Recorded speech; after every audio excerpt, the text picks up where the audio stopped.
Hello everyone, this is Deepika Trehan, an educationist, author and co-founder of Preponify. आज हम लोग पढ़ने जा रहे हैं lesson number 4 archaeological sources. Right, Lucent की ये सीरीज चल रही है जो कि इंग्लिश में और हिंदी में चल रही है, जिससे आपको लाइन बाय लाइन सारी ल्यूसेंट समझ में आ जाए। ठीक है, ल्यूसेंट इंपॉर्टेंट क्यों है ये सब बच्चों को मालूम है। यहाँ से डायरेक्ट क्वेश्चंस आते हैं। आप एक बार ल्यूसेंट लगाएं और उसके बाद घटना चक्र लगाएं, आपका प्री निकलने से कोई भी नहीं रोक सकता है। Just after that you have to revise the facts again and again and again. तो आर्कियोलॉजिकल सोर्सेस ये शुरू करने से पहले मैं ये बताना चाहूंगी कि हमने पिछली क्लासेस में क्या पढ़ा है। पिछली क्लासेस में जो हमने पढ़ा है हम थोड़ा सा उसको रिवीजन करेंगे और फिर हम आगे चलेंगे अपनी आज की क्लास की ओर। ठीक है, तो देखिए, sources of ancient Indian history चल रहा था। चैप्टर क्या चल रहा है, ये बहुत लंबा चैप्टर है बेटा, लेकिन एक बार खत्म हो जाएगा तो फिर उससे हमें क्वेश्चंस बनाने भी आ जाएंगे। तो हमारा चैप्टर चल रहा है कि sources of ancient Indian history, जिसमें कि हिस्टोरिकल सोर्सेस के बारे में बताया गया कि हमें कहाँ कहाँ से हमें हमारी जो इंडिया की हिस्ट्री है उसमें हमें कौन कौन से प्राचीन सोर्सेज मिलते हैं जिससे हमारी हिस्ट्री बनी हुई है। ठीक है, तो लिटरेरी सोर्सेज और आर्कियोलॉजिकल सोर्सेज हैं। लिटरेरी सोर्सेज में हमने पढ़ा इंडिजिनस और फॉरेन। इंडिजिनस मतलब भारत के और फॉरेन मतलब विदेशों के। और उसमें भी क्या है कि हमारे भारतीय लोग जो धार्मिक ज्यादा थे तो उन्होंने क्या किया है, उन्होंने ये रिलीजियस सोर्सेज ज्यादा लिए हैं, और जिसमें कि वैदिक, जैन और बुद्धिस्ट इस तरह के सोर्सेज हैं। ठीक है, और इसी तरह से सेक्युलर है जहाँ पे हिस्टोरिकल, सेमी हिस्टोरिकल और बायोग्राफिकल सोर्सेज चलते हैं। ये सारा क्या है, ये रिटन वर्क है। लिटरेरी वर्क मतलब रिटन वर्क है सारा। और ये फॉरेनर्स के जो रिटन वर्क रहे जैसे Greek, Roman, Chinese, Tibetan, Arabic, ठीक है, यहाँ के लोग जो आए इन्होंने जो जितना भी अपना अकाउंट लिखा उससे हमें ये पता चलता है कि हमारी हिस्ट्री में क्या क्या हुआ है।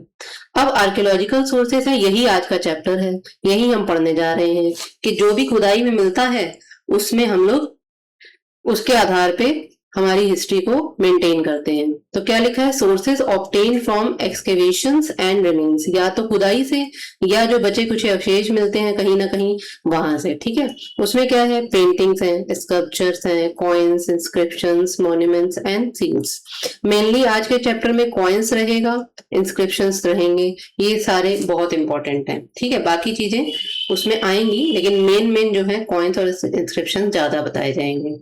राइट, तो इस चैप्टर से इस चार्ट से आपको ये समझ में आ रहा है कि हम ये चैप्टर कब शुरू हुआ और कहाँ से लेके कहाँ तक हमें क्या पढ़ना है।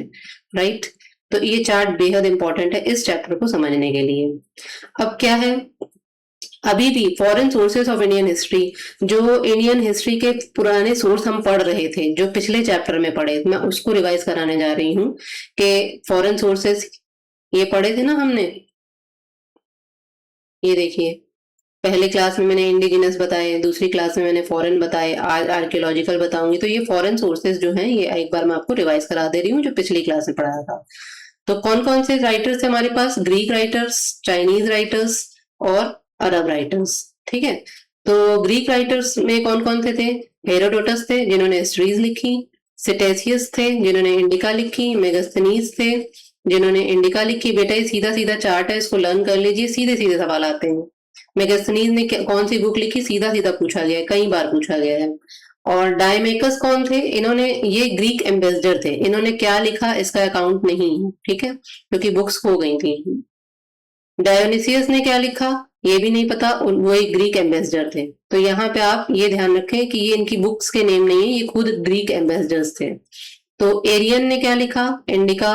देखिए इंडिका 3 लोगों ने लिखी है, सिटेसियस ने भी, मेगास्थनीज ने भी और एरियन ने भी। कभी वो ये क्वेश्चन बनाना चाहें कि इनमें से इंडिका किसने नहीं लिखी तो ये 3 नाम दे देंगे और एक जो है हेरोडोटस लिख देंगे या कुछ भी लिख देंगे, तब आप क्या करेंगे। इसलिए थोड़ा सा इसको नजर रखिए।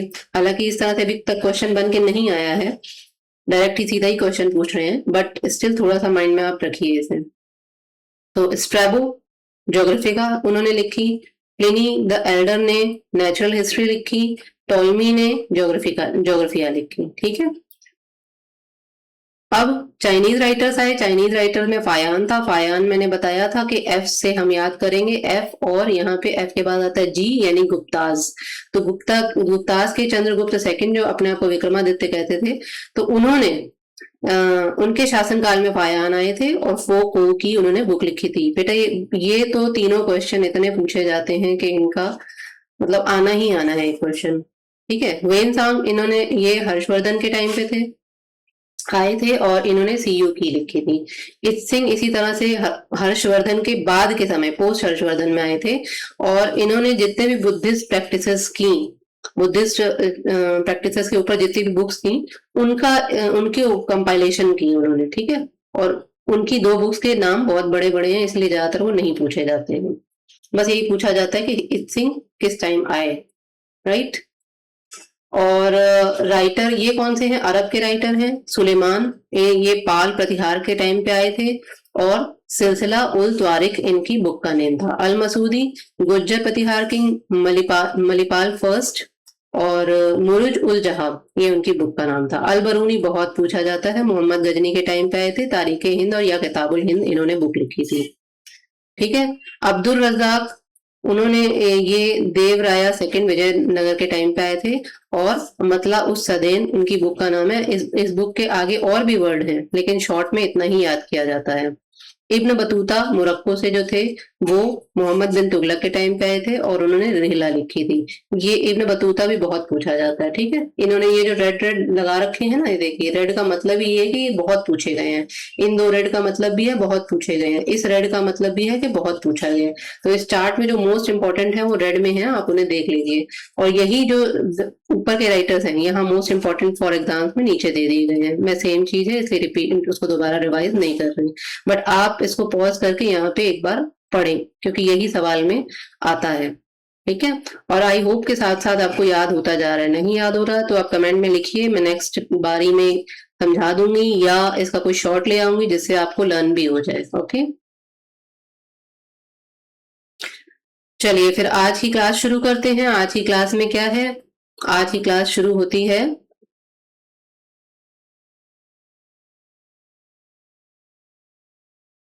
आर्कियोलॉजिकल सोर्सेस थे। ठीक है, आर्कियोलॉजिकल सोर्सेस मतलब वही मैंने बताया कि भूगर्भिक या पुरातात्विक स्रोत। ठीक है, origin and development of Indian archaeology, भारतीय पुरातत्व विभाग की जो ओरिजिन हुआ, वो डेवलपमेंट कैसे हुआ, ये आपको बताना है। ठीक है,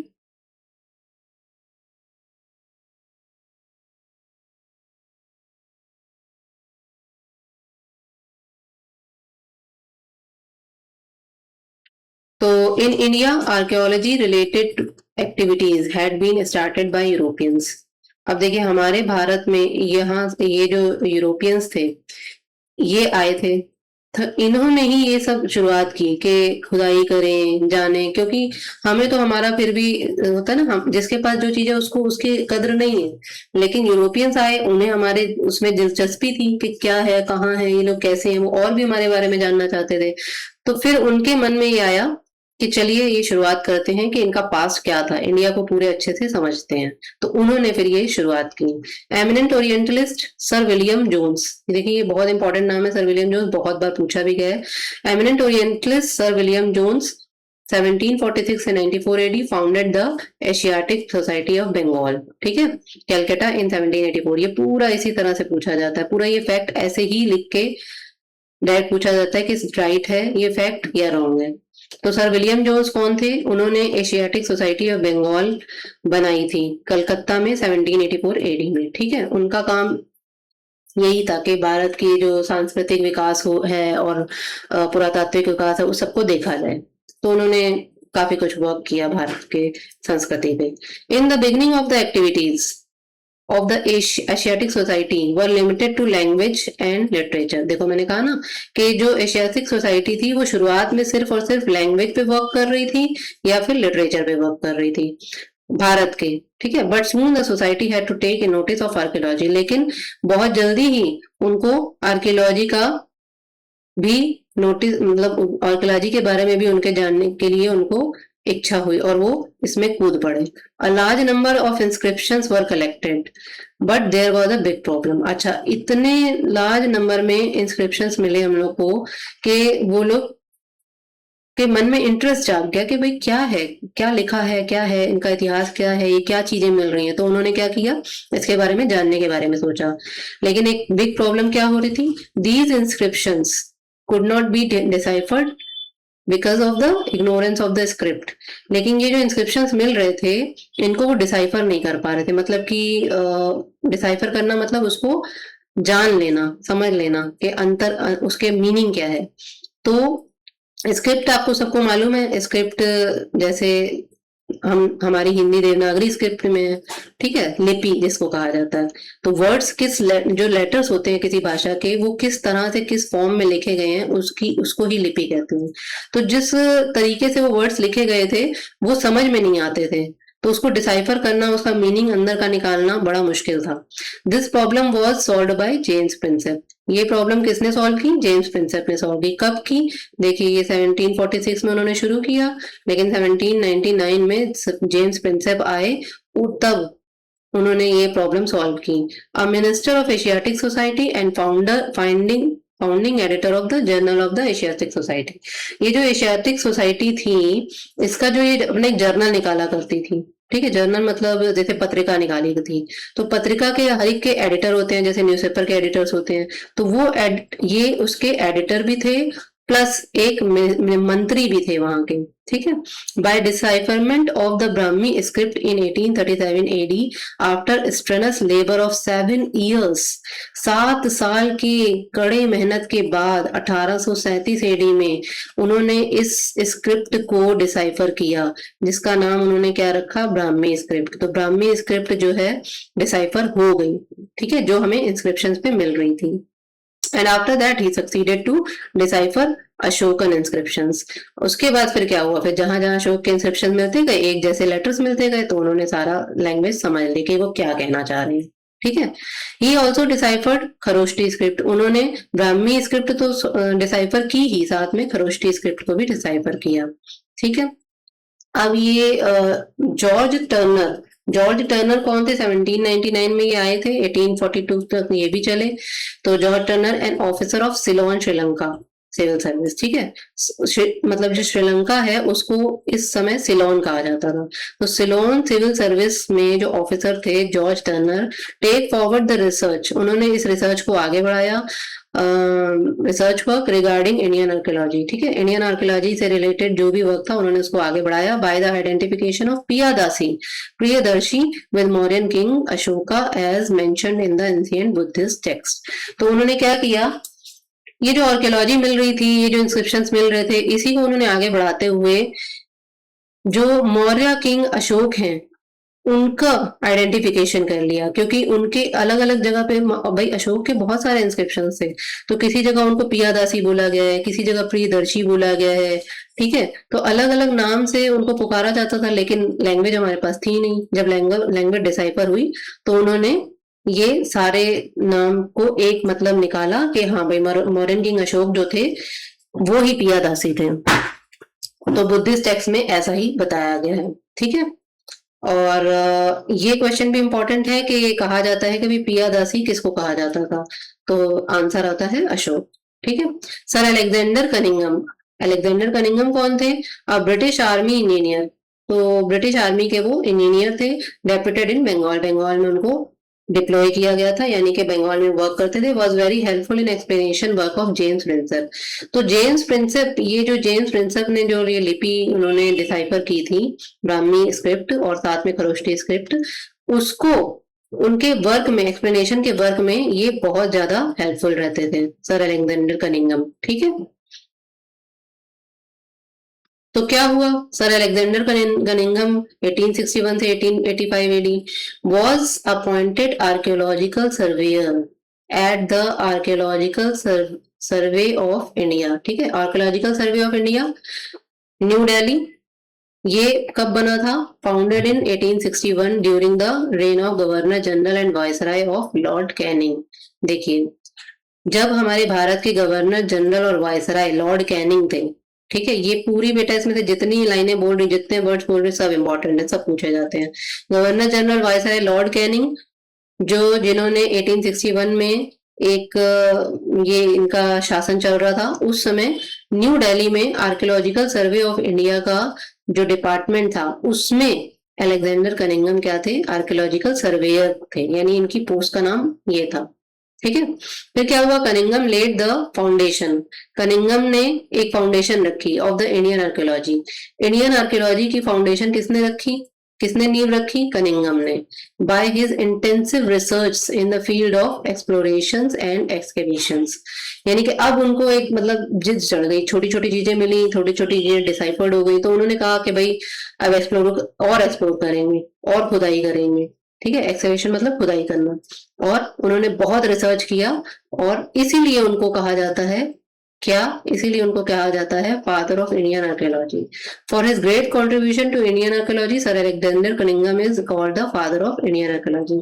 ठीक है, ये बात समझ में आ गई होगी। In 1885 AD Cunningham retired from his post. तो 1885 में जब कनिंघम रिटायर हो गए अपनी पोस्ट से, तो क्या हुआ, आफ्टर रिटायरमेंट जेम्स बर्गीज आए जो 1886 से 89 एडी में थे, हैड द पोस्ट, उन्होंने पोस्ट संभाली, but after his retirement in 1889 AD. लेकिन जब इनका भी रिटायरमेंट 1889 में हो गया तो क्या हो गया, द कैओस स्प्रेडेड। कैओस क्या होता है, कहते हैं ना आजकल मेरी लाइफ तो कैओटिक हो रखी है, हेल हो रखी है, तो कैओस का मतलब होता है बहुत ज्यादा उबड़ खाबड़ होना, बहुत ज्यादा गड़बड़ होना। ठीक है, तो क्या हुआ उस समय इनकी रिटायरमेंट के बाद भारत में कैओटिक स्थिति फैल गई, मतलब सब उथल पुथल होना शुरू हो गया, बहुत गड़बड़ फैल गई उस समय 1889 के बाद। ठीक है, तो that prolonged for about 13 years, तो वो 13 साल तक वो उठा पटक चलती रही, जो 1889 से 1902 तक चली। ठीक है, अब देखिए क्यों चली, क्योंकि यहाँ पे 1885 में जब कांग्रेस का निर्माण हुआ था, और फिर ये 1905 तक बंगाल का विभाजन, ये जो पीरियड था ये सच में बहुत कैओटिक था।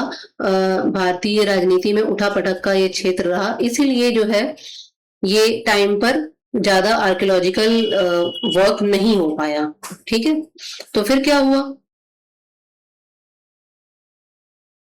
इन the early years of 20th century, जब 20th सेंचुरी आई तो उसके शुरुआत में क्या हुआ, यानी देखिए 1902 यानी 20th सेंचुरी शुरू हो चुकी है यहाँ पे, उसके शुरुआत में क्या काम हुआ, favourable condition had been established by Governor General and Viceroy Lord Curzon.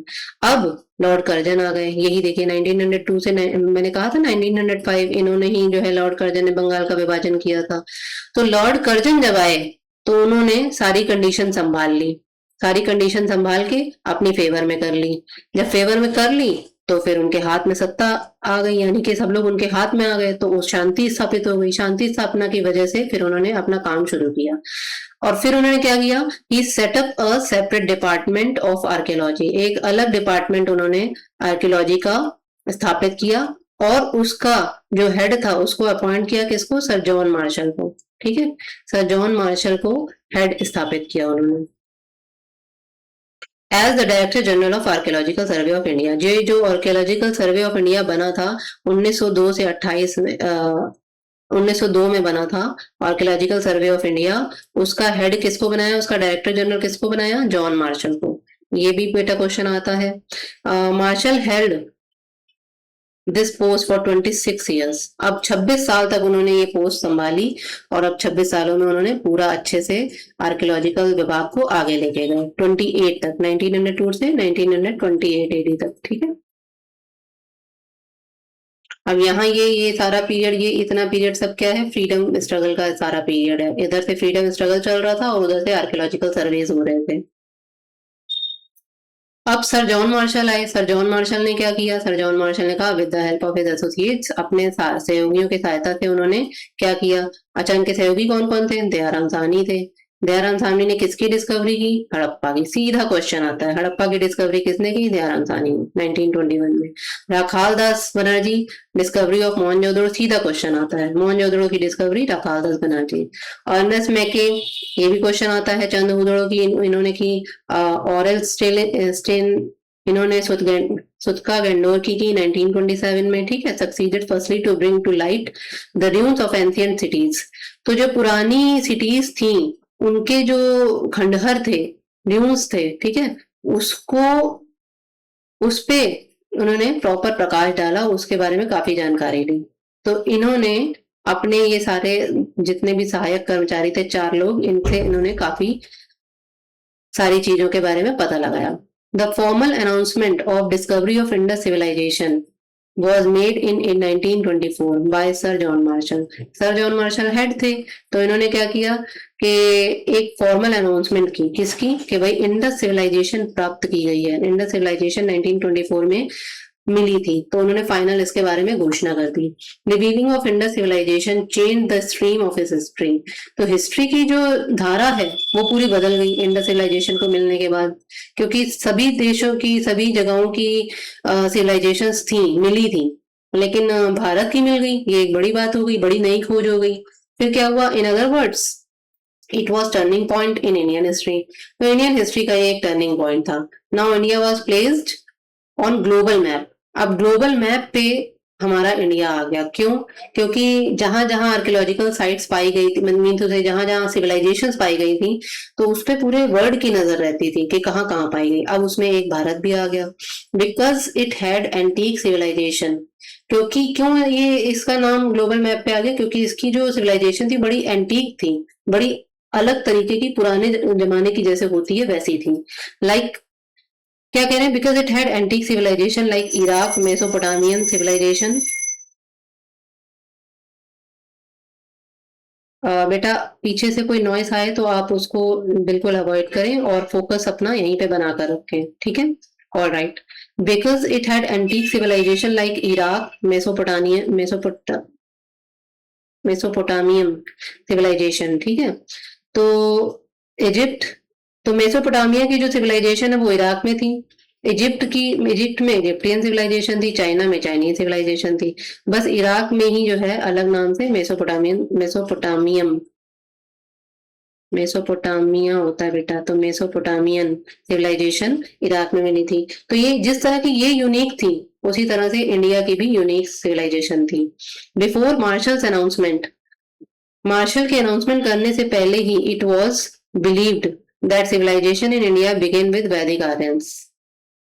Okay, Marshall के अनाउंसमेंट करने से पहले ये माना जाता था कि जो इंडिया की सिविलाइजेशन है वो वैदिक आर्यंस से शुरू होती है, ठीक है, कि वैदिक आर्यंस जो हैं वहां से मानी जाती है। लेकिन वैदिक आर्यंस के मिलने से, क्योंकि हमें पास महाभारत रामायण सब कुछ था, तो यही माना जाता था कि भाई भारत यहीं से शुरू हुआ है।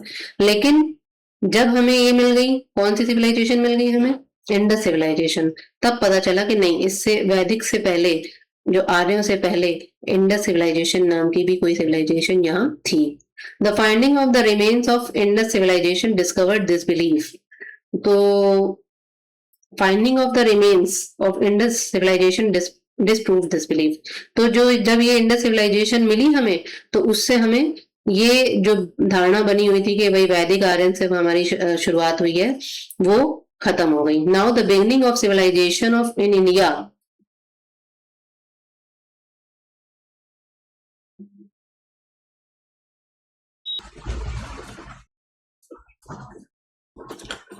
The findings of the remains of Indus civilisation disapproved this belief. ये उन्होंने डिसबिलीफ को, मतलब इसको डिसबिलीव कर दिया। Now the beginning of civilisation in India was pushed to Now the beginning of civilization in India was pushed 2500 years back. 2500 years back हो गई, यानी कि पहले जो माना जाता कि वैदिक आर्यन से शुरुआत है, लेकिन फिर क्या माना गया कि ये सिविलाइजेशन कहाँ से शुरू हो रही है, ये सिविलाइजेशन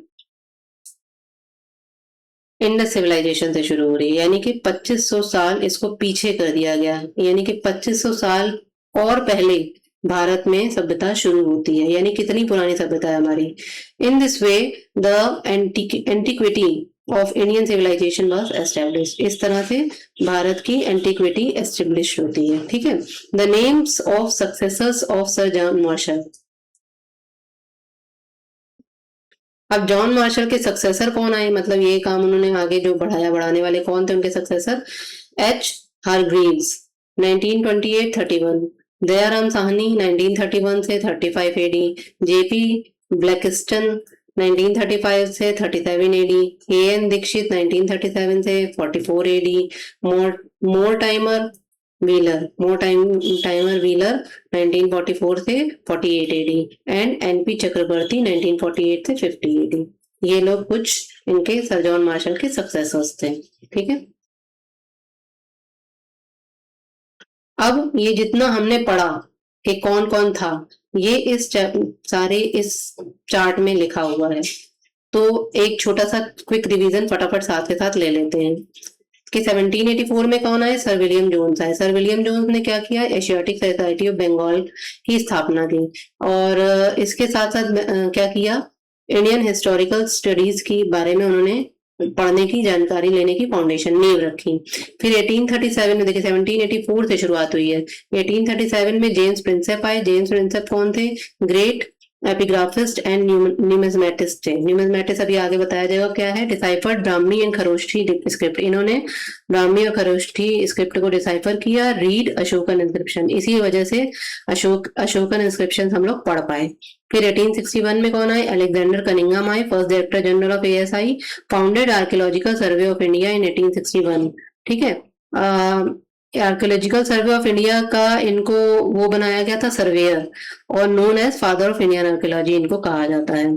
फिर 1902 में लॉर्ड कर्जन आ गए। लॉर्ड कर्जन वायसराय थे उस समय के। लॉर्ड कर्जन ने क्या किया? एएसआई को रिवाइव किया, या ये कहो कि बनाया, और फिर साथ में जॉन मार्शल को इसका जो है हेड घोषित किया। देखिए, Director General of ASI, ASI क्या है?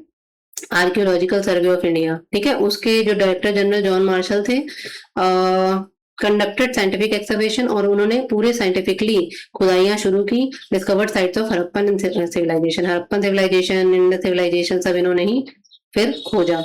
आगे 1921 में दयाराम साहनी आए। दयाराम साहनी कौन थे? इनके ही, जॉन मार्शल के ही हेल्पर थे, असिस्टेंट थे। ये भी आर्कियोलॉजिस्ट थे, और एक्सकवेटेड हड़प्पा 1921। और हड़प्पा कल्चर किसने खोजा था? दयाराम साहनी ने खोजा था। राखाल दास बनर्जी 1922 में आए, वो भी आर्कियोलॉजिस्ट थे। उन्होंने क्या खोजा था? मोहनजोदड़ो खोजा था। चंद हुदड़ो किसने खोजा था? ये मैं अभी पढ़ा चुकी हूँ, आप कमेंट में बताएं, या फिर अभी बैठ के याद करें, रिकॉल करें कि कौन था चंद हुदड़ो खोजने वाला। 1944 में मोरटाइमर व्हीलर आए, ये भी आर्कियोलॉजिस्ट थे। ये अभी पढ़ाया मैंने, Mortimer Wheeler introduce scientific methods in excavation, और इन्होंने भी साइंटिफिक मेथड्स डाले, और ग्रिड सिस्टम और स्ट्रेटिग्राफी से इन्होंने सारे एक्सकवेशंस किए। पोस्ट इंडिपेंडेंस कॉन्ट्रीब्यूशंस कौन थे? ये अभी आपको नहीं पढ़ाया गया है, पर आप पढ़ना चाहें तो पढ़ लें। ठीक है, अब इसके बाद काइंड्स ऑफ आर्कियोलॉजिकल सोर्सेस। तो आर्कियोलॉजिकल सोर्सेस अभी तक हमें मिले, तो उसकी शुरुआत कैसे कैसे हुई, ये हमने देखा कि कैसे कैसे हमारी विलियम जोन्स ने मामला रखा, उसकी नींव रखी एशियाटिक सोसाइटी की। वहां से फिर जेम्स प्रिंसेप आए, और इन्होंने सब करते करते यहाँ तक उन्होंने कितनी सारी सभ्यता ढूंढ दी। ठीक है, और फिर उसके बाद हमें ये बताया जा रहा है कि ये जो आर्कियोलॉजिकल सोर्सेस होते हैं, इसके कौन कौन से काइंड्स हैं। ठीक है, काइंड्स मतलब प्रकार। तो देखते हैं क्या क्या प्रकार हैं। Archaeological sources are categorised into three categories. Three categories है हमारे पास, इंस्क्रिप्शंस हैं, कॉइन्स हैं, एंड मॉन्यूमेंट्स हैं। ठीक है, the study of inscription is known as epigraphy. Inscriptions की स्टडी करनी है तो उसको एपिग्राफी कहेंगे। The person who studies it's epigraphist, उसका नाम एपिग्राफिस्ट हो जाएगा जो इसकी स्टडी करता है। The study of coins is known as numismatics, and person who studies it's numismatist. ठीक है, न्यूमिज्मेटिक क्या है? कॉइन की स्टडी है, पढ़ने वाला इसको न्यूमिज्मेटिक्स कहलाता है। The Numismatic Society of India was founded in Allahabad in 1910 AD. 1910 AD में इलाहाबाद में न्यूमिज्मेटिक सोसाइटी ऑफ इंडिया की नींव रखी गई थी। कि कहाँ रखी गई थी? इलाहाबाद में। ठीक है, अब इंस्क्रिप्शंस के बारे में हम लोग पढ़ते हैं। क्या है ये? अच्छा, ये बेटा, ये जो चीजें हैं ना, कभी कभी पूछ ली जाती हैं कि एपिग्राफी क्या है। ठीक है, तो आप यहाँ से याद रखें, एपिग्राफी क्या है? इंस्क्रिप्शंस की पढ़ाई को एपिग्राफी कहा जाता है। तो इंस्क्रिप्शंस की बात करते हैं। Inscriptions are the most important sources among archaeological sources. Archaeological sources में पुरातात्विक विभाग में inscriptions ही सबसे ज्यादा important sources हैं. Inscriptions are divided into two groups, foreign and indigenous. मतलब अगेन फिर वही हो गया, जैसे हमारे पास लिटरेरी सोर्स दो तरह के थे, भारतीय और विदेशी, इसी तरह से इंस्क्रिप्शन भी हमारे पास दो तरह के हैं, भारतीय और विदेशी. ठीक है. तो फॉरेन इंस्क्रिप्शंस में क्या क्या है ये हम लोग पढ़ते हैं.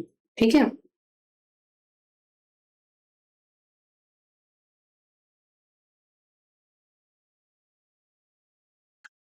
तो बेटा इंस्क्रिप्शंस जो हैं, फॉरेन इंस्क्रिप्शंस यानी कि विदेशी अभिलेख जो मिले हैं या शिलालेख मिले हैं, वो क्या है, भोगज कोई इंस्क्रिप्शन यानी भोगज कोई शिलालेख 1387 बीसी. भोगज कोई इंस्क्रिप्शन क्या कह रहे हैं, इसी को ही एशिया माइनर और टर्की यानी कि एशिया माइनर, टर्की में एशिया माइनर में ये भोगज कोई इंस्क्रिप्शन प्राप्त हुआ था. Was discovered in 1906. देखिए 1906 में ये प्राप्त हुआ. AD by German archaeologist Hugo Winckler. तो जर्मन आर्कियोलॉजिस्ट थे, उनको ये मिला, ह्यूगो विकलर को. This inscription was found in the form of clay tablets from Boghazkoi. तो क्ले पत्थर से बने हुए जो मजबूत मजबूत चट्टाने बना दी जाती हैं पूरी, उससे क्ले पत्थर से मिलके एक पूरा एक सांचा तैयार किया जाता है. उस पे भोगज कोई का ये इंस्क्रिप्शन वहां से मिला है. उस पे क्या लिखा है, the capital of ancient Hittites empire. अच्छा, प्राचीन काल में हिट्टीज एम्पायर जो था उसके जो कैपिटल थी वो भोगज कोई थी. अब देखिए इंस्क्रिप्शन का सीधा सीधा फंडा है, जहां जहां से मिलेगा जिस जगह से उसी नाम से उसका नामकरण कर दिया जाता है. तो भोगज कोई से मिला तो भोगज कोई इंस्क्रिप्शन रख दिया इसका नाम. दिस इंस्क्रिप्शन कंटेन्स, ये अभिलेख क्या कंटेन करता है, the description of an accord between Hittani and Mitanni states. ठीक है. This inscription contains the description of an accord between Hittani and Mitanni states and mentions 4 Vedic तिथिज. अच्छा, जो हित्तानी और मित्तानी स्टेट्स हैं उनके बीच में क्या संबंध थे, ये इंस्क्रिप्शन की जानकारी वहां से मिलती है. प्लस वैदिक तिथिज मिली, यानी कि वैदिक देवताओं के बारे में भी जानकारी मिलती है. इंद्र थे, मित्र थे, वरुण और नसत्य थे.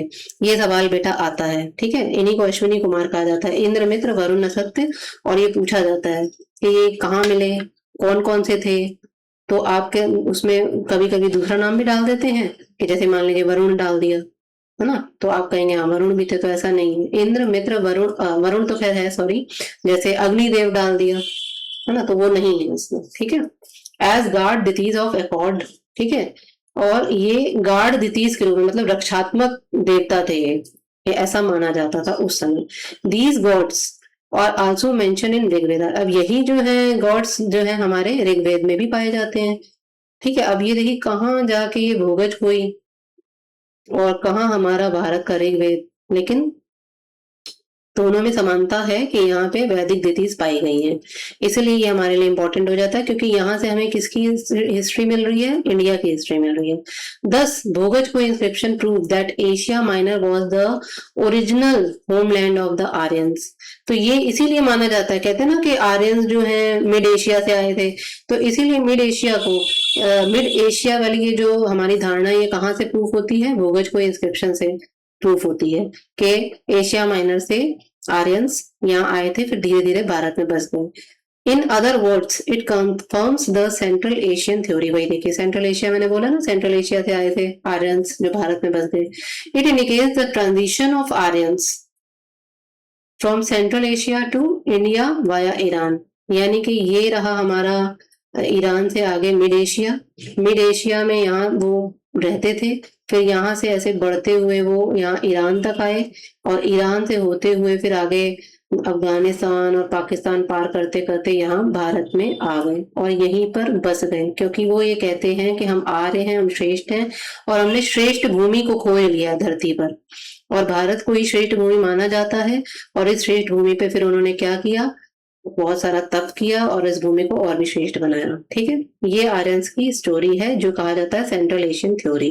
ये कहाँ से पता चलती है, भोगज को इंस्क्रिप्शन से पता चलती है. कब मिला था, 1380 बीसी में. अच्छा, अब बेस्तन इंस्क्रिप्शन 520 थे, वो कब मिला था? 1380 में मिला था बीसी में। ये कब मिला? मतलब मिला कब नहीं, मतलब कि ये इतना पुराना है। 1380 मिला तो 1906 में था, ठीक है वो बहुत पुराना 1380 बीसी का। और यहाँ पे ये 520 से लेके 18 बीसी के टाइम का है बेस्तन inscription. And Naqsh e Rustam inscription, Naqsh-e Rustam inscription 515 BC के टाइम का है। These two inscriptions are concerned with the reign of Persian Iranian emperor Darius first. तो अब ये दो जो हमें मिले हैं बेउस्तन और नक्शे रुस्तम, ये किसके काल के हैं? पर्शियन एम्पर जो हमारे डेरियस फर्स्ट थे उनसे ये कंसर्न करते हैं, ठीक है। These are found from Behistun and Naqsh e Rustam. बार बार देखिए मैंने फिर वही कहा, जिस जगह से मिलते हैं वही जगह का नामकरण कर दिया जाता है। According to Behistun inscription, Darius first annex Gadara यानी कि गांधार, उस समय के गांधार को वो लोग गदर कहते थे। एंड द शतगु, शतगु मतलब सप्त सिंधु, सप्त सिंधु को वो लोग शतगु कहते थे, ठीक है। एंड इसके बारे में क्या कह रहे हैं कि इस बेउस्तन इंस्क्रिप्शन में डेरियस फर्स्ट ने जो गांधार और सप्त सिंधु पर अपना हमला कर दिया था, उसको अपने राज्य में मिला लिया था। And after annexation he constituted this area in 20th satrapy i province of his empire. ये बात आप पहले भी पढ़ चुके हैं, मैं पढ़ा चुकी हूँ कि जब उसने ये दो एरिया और मिला लिए, सप्त सिंधु भी मिला लिया, गांधार भी मिला लिया, फिर उसका प्रोविंस 20 प्रोविंसेस का बन गया। मतलब उसका जो पूरा जो राज्य था, पहले उसमें 18 अगर राज्य थे पूरे साम्राज्य में, तो अब टोटल कितने हो गए? 20 राज्य हो गए, ठीक है। This province was so fertile that from this province the empire received 360 talent gold dust as revenue. तो ये प्रोविंस इतना उपजाऊ था, आज भी उपजाऊ है, पंजाब को बहुत ज्यादा उपजाऊ माना जाता है, क्योंकि यहाँ पे 7 रिवर्स है ना, तो फिर ऑब्वियस ही बात है ये एरिया उपजाऊ तो होगा ही। तो 360 टैलेंट गोल्ड डस्ट मिला करती थी as a revenue every year according to Herodotus. Herodotus ने ये बात बताई है, ठीक है। और यही बात यहाँ इनसे इंस्क्रिप्शन से मिलती है। अकॉर्डिंग टू नक्शे Rustam inscription, Naqsh-e Rustam inscription में क्या मिलता है? पर्शियन एम्परर डेरियस फर्स्ट पगस द हिंदू वैली। और इसमें भी ये बताया गया कि जो डेरियस था उसके पास हिंदू वैली यानी सिंधु वैली थी, यानी कि उसका राज्य सिंधु वैली तक फैला हुआ था, ठीक है। Iranian inscriptions are written in Persian language. तो देखिए बेटा उस समय यही होता रहता था कि इधर का राजा वहां तक फैलाव कर लेता था जैसे चंद्रगुप्त मौर्य, और उधर का कोई राजा होता था वो यहाँ तक फैलाव कर लेता था, ठीक है। तो Iranian inscriptions are written in Persian language. जो ईरानियन इंस्क्रिप्शंस हैं वो ज्यादातर पर्शियन लैंग्वेज में लिखी गई हैं। एंड क्यूनिफॉर्म स्क्रिप्ट, ये कोई क्यूनिफॉर्म स्क्रिप्ट है, जैसे स्क्रिप्ट का नाम है क्यूनिफॉर्म, जैसे हमारी लिपीज और भी हैं जैसे ब्राह्मी खरोष्टी, वैसे ये यूनिफॉर्म स्क्रिप्ट है। Before 1837 AD Iranian inscriptions were deciphered by Henry रॉलिंसन। जैसे हमारे इंस्क्रिप्शन नहीं पढ़ पा रहे थे पहले ब्राह्मी, उसी तरह इनकी इंस्क्रिप्शन भी नहीं पढ़ पा रहे थे, फिर इसको किसने डिसाइफर किया? हेनरी रॉलिंसन ने। और हमारी जो ब्राह्मी इंस्क्रिप्शन है उसको किसने डिसाइफर किया? हाँ सोच के बताइए नीचे कमेंट में। Iranian inscriptions were deciphered by Henry Rawlinson, an officer of the British East India Company and deputed in Afghanistan. तो वो ईस्ट इंडिया कंपनी का एक ऑफिसर था हेनरी रॉलिंसन, और वो अफगानिस्तान में डेप्यूटेड था, ठीक है। और हेनरी रॉलिंसन और कुछ लोगों के साथ मिलकर उन्होंने ये इंस्क्रिप्शन ईरान की डिसाइफर कर ली। It is notable that among foreign inscriptions of India the earliest deciphered inscriptions are Iranian inscription. यानी कि जितने भी फॉरेन इंस्क्रिप्शन मिले उसमें सबसे पहले जो इनकी लैंग्वेज को डिसाइफर किया गया वो ईरानियन इंस्क्रिप्शन ही थे। दैट इज बेहिस्तान, हाँ जो कि कौन थे? बेहिस्तान और नक्शे रुस्तम इंस्क्रिप्शन है। Of course among indigenous inscription the earliest deciphered inscriptions are Ashokan inscriptions. तो इसी तरह से जब भारतीय जो शिलालेख पाए गए और उसमें जो है सबसे पहले जो लैंग्वेज डिसाइफर की गई वो अशोकन इंस्क्रिप्शन थे। अशोक अभिलेख को सबसे पहले डिसाइफर किया गया था, ठीक है।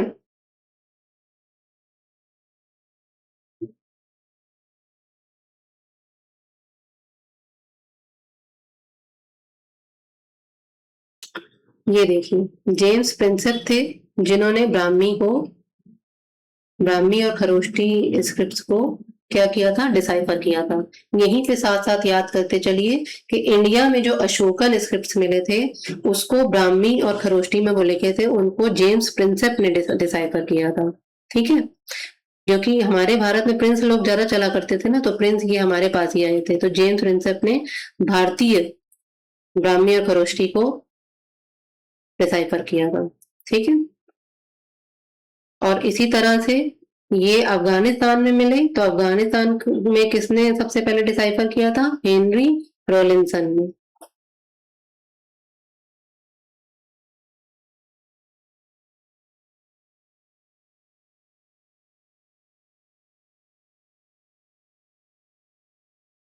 अफगानिस्तान रोलिंसान, ठीक, अफगानिस्तान रोलिंसान, अफगानिस्तान में जाके जो है इंसान रोलिंसान हो जाता है।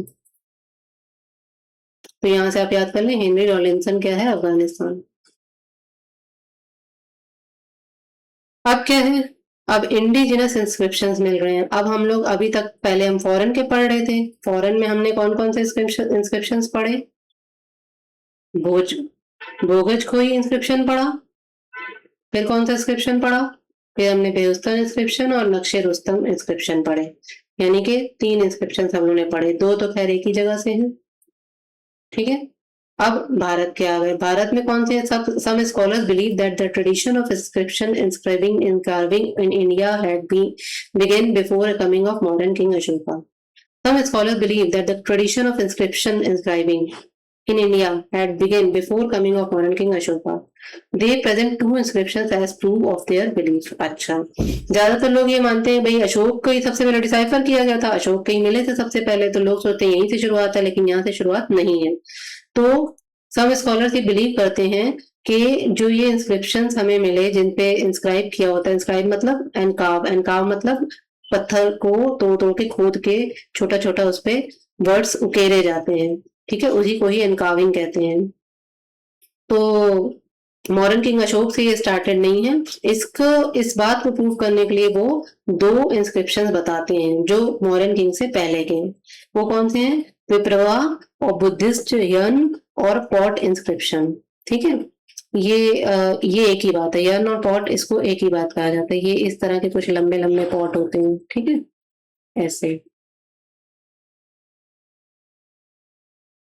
समझ गए, आ गया होगा आपको। ठीक है, ये जार सा बन गया, इसके मुंह से पानी निकलेगा। तो पेपरवा बुद्धिस्ट यन पॉट इंस्क्रिप्शन जो है, Siddharth Nagar district Uttar Pradesh, 4th century BC. हमारा उत्तर प्रदेश देखिए बहुत बढ़िया है। उत्तर प्रदेश से हमें मतलब ज्ञान की गंगा यहाँ पे ही बहती है ज्यादातर, इसलिए यहाँ से ही ये देखिए वो मिले हैं। तो पिपरवा बुद्धिस्ट यन पॉट इंस्क्रिप्शन हमें उत्तर प्रदेश के सिद्धार्थ नगर डिस्ट्रिक्ट से 5th से 4th सेंचुरी बीसी में मिले, यानी कि ये अशोकन से भी पहले के हैं। Barley inscription, Ajmer district Rajasthan. Barley inscription जो है अजमेर राजस्थान से मिला। while some other scholars think that the inscriptions inscribing in India begin with Mauryan King Ashoka. कुछ लोग तो यही सोचते हैं कि भाई मॉडर्न किंग अशोका से ही ये इंस्क्रिप्शंस की शुरुआत है। whatever be the matter, अब बात चाहे कुछ भी हो, but it is fairly certain that the golden period of the tradition of inscription inscribing in India had begun with the period of Mauryan King Ashoka. जो भी कह लो, 2 ये इन्होंने बता दिए कि मौर्य से पहले थे, लेकिन फिर भी ये जरूर माना जाता है कि ये जो इंस्क्रिप्शंस का गोल्डन पीरियड है, ये शुरुआत डेफिनेटली मॉडर्न किंग अशोका से हुआ। ठीक है, among indigenous inscriptions of India, the first deciphered inscriptions are Ashokan inscriptions. ये कितनी बार एक ही बात बताते हैं कि इंडिजिनस इंस्क्रिप्शंस में जो सबसे पहले जिस इंस्क्रिप्शंस को डिसाइफर किया गया वो अशोकन इंस्क्रिप्शन से, कब, 1837 में जेम्स प्रिंसेप के द्वारा इसको बताया गया था। और अब अफगानिस्तान के किसके द्वारा हुए थे, अफगानिस्तान के किसके द्वारा हुए थे,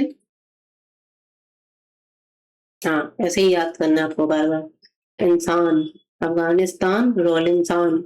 ठीक है, रोल इंसान। और भारत के किसके द्वारा हुए थे, अशोक के जेम्स प्रिंसेप से, और वो रॉलिंसन से। James Prinsep, a civil servant in the employ of the East India Company in Bengal. East India Company Bengal में वो सिविल सर्वेंट के रूप में काम कर रहे थे जेम्स प्रिंसेप, और उन्होंने ये फिर अशोकन स्क्रिप्ट को क्या किया था, डिसाइफर किया था उसकी, किसको, लिपि को। लिपि क्या मतलब, यानी ब्राह्मी एंड खरोष्टी को। Got it.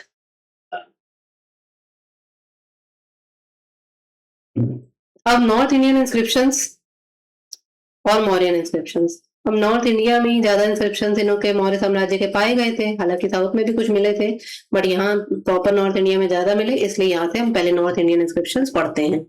ठीक है, फिर हम लोग नॉर्थ इंडियन के बाद पहले नॉर्थ इंडियन पढ़ते हैं, अशोकन इंस्क्रिप्शंस, अशोक के इंस्क्रिप्शन पढ़ते हैं। नॉर्थ इंडिया में जो सबसे पहले मेजर इंस्क्रिप्शन मिले वो मौर्य काल के थे। अशोकन इंस्क्रिप्शन वहां पे हैं। Till date 40 Ashokan inscriptions have been found. आज तक टोटल 40 अशोकन इंस्क्रिप्शन मिल चुके हैं। तो बेटा ये इंस्क्रिप्शन क्या होते हैं, बड़े बड़े पत्थर पे कुछ बातें लिखी होती हैं, और वो क्या होते हैं, वो पत्थर ना उनको नुकसान नहीं पहुंचाया जा सकता, तोड़ा फोड़ा नहीं जा सकता, बहुत बड़े बड़े होते हैं। तो उनपे कुछ लिखा हुआ है, उसको कार्व आउट करना ही मेहनत का काम है, और उसको खराब करना भी मेहनत का ही काम है। ठीक है, तो इसलिए वो इतने बचे रह गए, इसलिए हमारी हिस्ट्री हमारे पास एकदम सही सही फॉर्म में हमारे पास पहुंची। नहीं तो हमारे इतिहास से छेड़छाड़ तो बहुत हुई है, ये आप जानते ही हैं। ठीक है, इसलिए इंस्क्रिप्शन हमारे लिए बहुत इंपॉर्टेंट है। तो 40 अशोकन इंस्क्रिप्शन हमें मिल चुके हैं। In Ashokan inscription only Karuvaki among his queens and only Tiber among his children have been mentioned. अच्छा, अशोकन इंस्क्रिप्शंस, इन अशोकन इंस्क्रिप्शंस, ये जो अशोक के इंस्क्रिप्शन हैं उसमें उनकी एक ही क्वीन के बारे में बताया गया है, कौन, कारुवाकी, और उनके जो चिल्ड्रन इतने सारे हुए उनमें से एक ही बच्चे के बारे में मेंशन किया गया है, वो है तीवर। तो वैसे ये क्वेश्चन कभी बना नहीं है, बट ठीक है, आप याद रखें कारुवाकी और तीवर। इन अशोकन इंस्क्रिप्शंस द वर्ड पसंद फॉर संप्रदाय i.e. कम्युनिटी, ठीक है, अशोक के इंस्क्रिप्शन में कम्युनिटी के लिए, कम्युनिटी का मतलब संप्रदाय होता है, इसके लिए वर्ड क्या रखा गया था, पसंद। ठीक है, संप्रदाय को बोला जाता था पसंद उस समय। भंबन फॉर ब्राह्मणा, ब्राह्मणा के लिए क्या बोला जाता था, बामन, कहते हैं ना बामन, आज भी तो बोलते हैं बामन।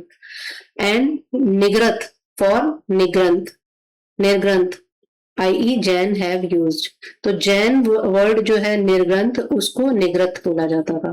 ठीक है, ये अशोकन स्क्रिप्ट में है। Bhabru inscription is the only Ashokan inscription in विच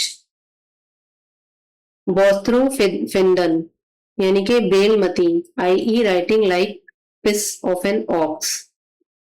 ठीक है, script is used. This script is a bidirectional script, i.e. From right to left and left to right in alternate line. ठीक है,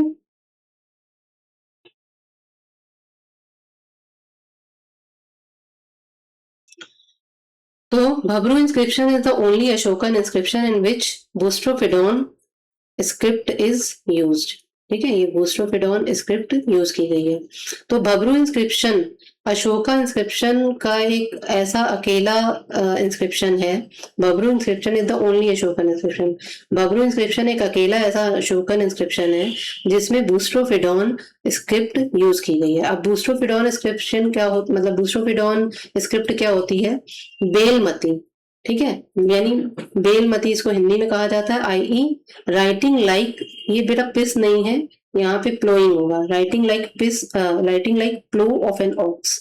यानी कि जब हम बैल से किसी खेत को जोतते हैं तो जो किसान है वो पहले क्या करता है, राइट टू लेफ्ट जाता है, फिर वहीं से अपने बैल को मोड़ता है और लेफ्ट टू राइट चला आता है, फिर इसी तरह से right to left, left to right, इस तरह से वो पूरा का पूरा जो खेत है उसे जोत देता है। इसीलिए इस स्क्रिप्ट को बेलमती कहा जाता है, बैल की तरह ये स्क्रिप्ट लिखी जाती है। और यही ये बात यहाँ पे बता रहे हैं कि this script is by directional script, यानी कि बाय डायरेक्शनल स्क्रिप्ट होती है ये, जिसमें क्या होता है, बाय डायरेक्शनल स्क्रिप्ट मतलब दोनों तरफ लिखी जाने वाली, from right to left and right to alternate line, ठीक है, left to right to left, alternate line इनकी चलती रहती है। और ऐसी इंस्क्रिप्शन को, ऐसी स्क्रिप्ट को क्या कहा जाता है, बूस्ट्रोपेडोन या बेलमती। और ये कहाँ पे मिली है अकेले, बब्रू इंस्क्रिप्शन में। In Yerragudi inscription Andhra Pradesh, the matter of inscription is written in Brahmi script, ठीक है। The Yerragudi inscription Andhra Pradesh, Yerragudi inscription कहाँ मिलता है, आंध्र प्रदेश में। The matter of inscription is written in Brahmi script, तो इसमें जो इंस्क्रिप्शन है की जो स्क्रिप्ट है वो तो ब्राह्मी स्क्रिप्ट है, बट राइट टू लेफ्ट वो एक ही तरह से लिखी जाती है। कहाँ से, लेकिन क्या है, ये सीधे से उल्टे हाथ की तरफ लिखी जाती है। Note, Brahmi script is written from left to right direction only. वैसे ब्राह्मी स्क्रिप्ट किस में लिखी जाती है, लेफ्ट से राइट में, जैसे हम लोग आज लिखा करते हैं कि बाएं से दाएं, लेकिन बाएं से दाएं इधर से ऐसे। लेकिन यहाँ ये येरागुडी इंस्क्रिप्शन जो है वहां पे ये क्या है, Brahmi script right to left मिलती है, ठीक है।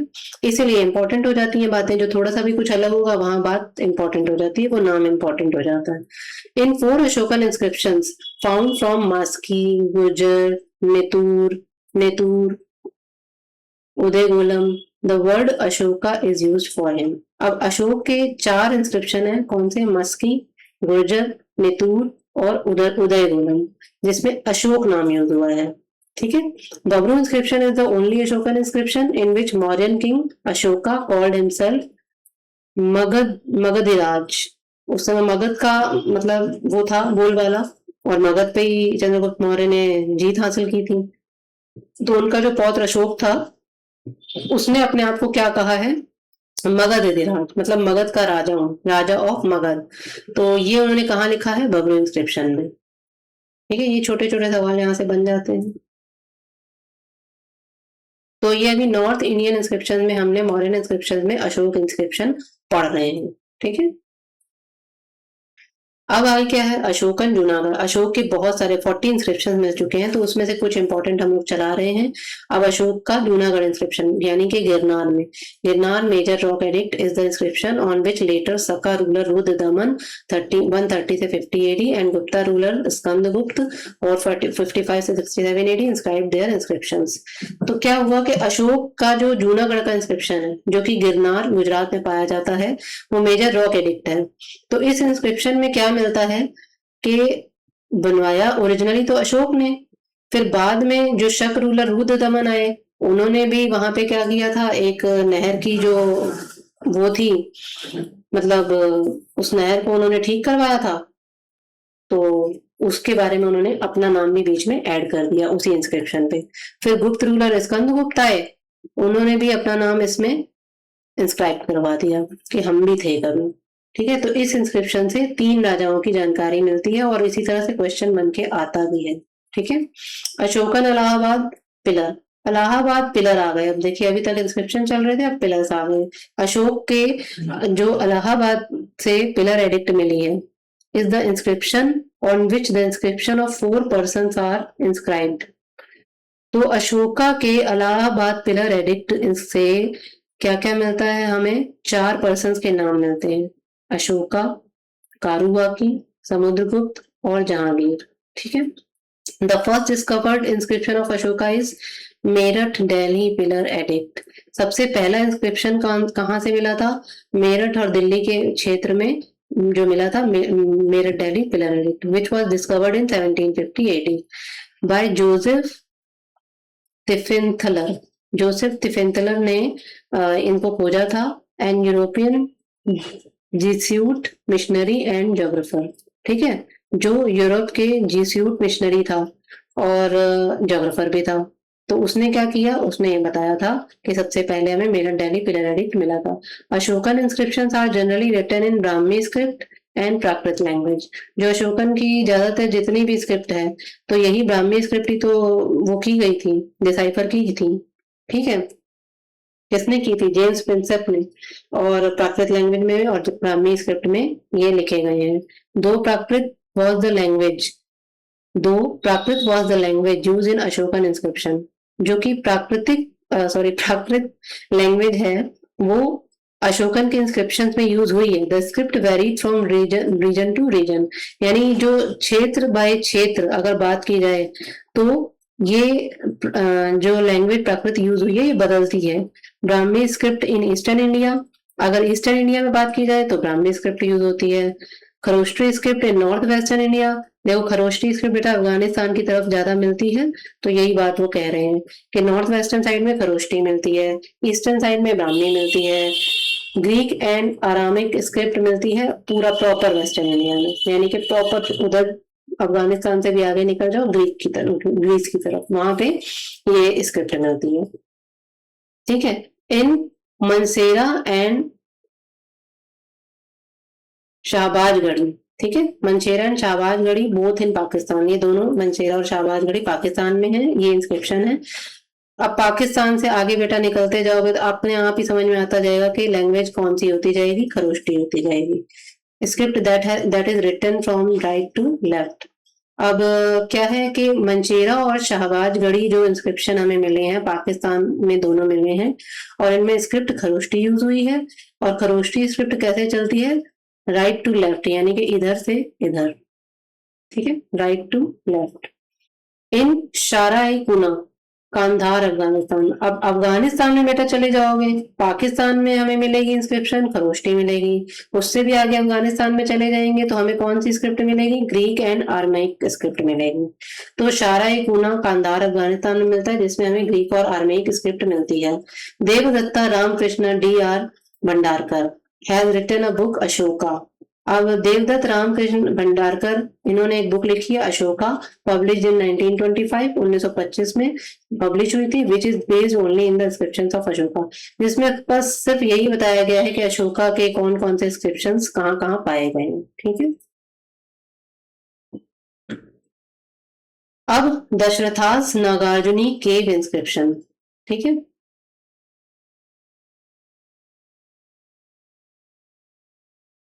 अब गुफा के इंस्क्रिप्शन मिले, पहले पत्थर के इंस्क्रिप्शन मिले, फिर पिलर के इंस्क्रिप्शन मिले, अब गुफाओं के इंस्क्रिप्शन मिल रहे हैं। 220 BC के टाइम के हैं, क्योंकि उस समय गुफाएं भी बहुत मेन चला करती थी। ठीक है। This inscription is found in Nagarjuni hills situated in Jehanabad district of Bihar state. Bihar state के जहानाबाद डिस्ट्रिक्ट के नागार्जुनी हिल्स में ये इंस्क्रिप्शन मिले हैं। ठीक है, इसीलिए इनको, और नागार्जुनी हिल्स की पहाड़ियों में, उनकी गुफाओं में ये मिले हैं, इसीलिए नागार्जुनी केव इंस्क्रिप्शन कहा गया है। ठीक है। This inscription is written in Prakrit language. अब ये इंस्क्रिप्शन प्राकृत में और ब्राह्मी दोनों में लिखे हैं। ब्राह्मी से इन्होंने पढ़ा होगा, फिर धीरे धीरे प्राकृत भी समझ ली। प्राकृत तो हमारी खैर बुद्ध की स्क्रिप्ट थी। According to inscription, king Dasharatha grandson of Ashoka, Ashoka का जो ग्रैंड सन था यानी पौत्र था दशरथ, उन्होंने क्या किया, डोनेटेड 3 caves नेमली वापिका, गोपिका और वदीथिका केव टू आजीविकास मॉन्क्स। ठीक है। अब इस दशरथा नागार्जुनी केव इंस्क्रिप्शन से हमें ये पता चलता है कि जो अशोक के ग्रैंड सन थे दशरथ, उन्होंने 3 गुफाएं आजीविका मॉन्क्स को दे दी थी, यानी कि आजीवक भिक्षु थे। ठीक है, आजीवक भिक्षु को उन्होंने 3 गुफाएं डोनेट की थी। उनका नाम था वापिका, गोपिका और वादितिका। ठीक है। तो इसमें ऐसे आता है कि आजीवक को बराबर के किसने दी थी, तो वो अशोक के बारे में आता है, हालांकि यहाँ ये मेंशन नहीं है, वो अलग क्वेश्चन है, बट आजीविका और उनके डोनेटेड केव्स के बारे में क्वेश्चन आता है। So that they could reside in the rainy season. अच्छा, ये केव्स उनको क्यों दी गई? अच्छा, अब हम ये कह सकते हैं कि भाई केव तो वो खुद भी जाके रह सकते थे, लेकिन जब राजा देगा तो केव को रहने लायक बना के देगा और वहां पे व्यवस्थाएं कराएगा कि जो भिक्षु हैं वो वहां पे आराम से रह सके। तो वहां पे क्या सिस्टम था कि जब रेनी सीजन होता था तो भिक्षु कहाँ रहे, उनके लिए इन केव्स का निर्माण करवाया गया था, मतलब बनी हुई थी, उनको सेट करवाया गया और फिर डोनेट कर दिया गया। ये दशरथा नागार्जुनी केव्स इंस्क्रिप्शन में बताया गया है। फिर पोस्ट मॉडर्न इंस्क्रिप्शन आता है। अभी तक हम लोग ने क्या, मौर्य काल के इंस्क्रिप्शन पढ़े। अब मौर्य काल के इंस्क्रिप्शन को हम लोग एक बार दोबारा देखेंगे। नॉर्थ इंडिया के इंस्क्रिप्शंस चल रहे हैं, जिसमें से मौर्य काल के इंस्क्रिप्शंस को बताया जा रहा है। तो अशोका के इंस्क्रिप्शन देखिए 40 मिले, उसमें से अलग अलग अलग अलग ये सारे इंस्क्रिप्शंस हमारे पास रहे। ठीक है, ये आपको इसका एक चार्ट टेलीग्राम चैनल पे हमारे मिल जाएगा, तो वहां से आपको आसानी से लर्न हो जाएंगे। ठीक है, मोटा मोटा यहाँ देख लेते हैं। अशोक का जूनागढ़ का, अशोक का इलाहाबाद, अशोक का मंचेरा और शहाबगढ़ी, और शारेकुना, देवदत्त रामकृष्ण तो खैर नाम है उनका राइटर का। ठीक है, तक्षता नागार्जुनी केव इंस्क्रिप्शन। अब पोस्ट मॉडर्न इंस्क्रिप्शन की बात करते हैं, मौर्य काल के बाद के इंस्क्रिप्शन की बात करते हैं। Heliodorus Besnagar Garuda pillar inscription, second half of second century BC, second century BC before Christ, उसका जो सेकंड हाफ में ये हमें ये इंस्क्रिप्शन मिला। This pillar inscription is situated in Besnagar village, Bhilsa district, Madhya Pradesh. Madhya Pradesh के भिलसा डिस्ट्रिक्ट के बेस नगर विलेज में ये इंस्क्रिप्शन, ये पिलर इंस्क्रिप्शन हमें मिला। इसलिए ये pillar inscription Besnagar Garuda Heliodorus, आगे पढ़ते हैं तो नाम पूरा क्लियर होगा। This inscribed pillar was erected in front of the Vishnu temple by Heliodorus. Heliodorus an ambassador sent by Antialcidas 115 BC से 110 बीसी। ठीक है, the Indo Bactrian ruler to the court of Bhagabhadra the Shunga king.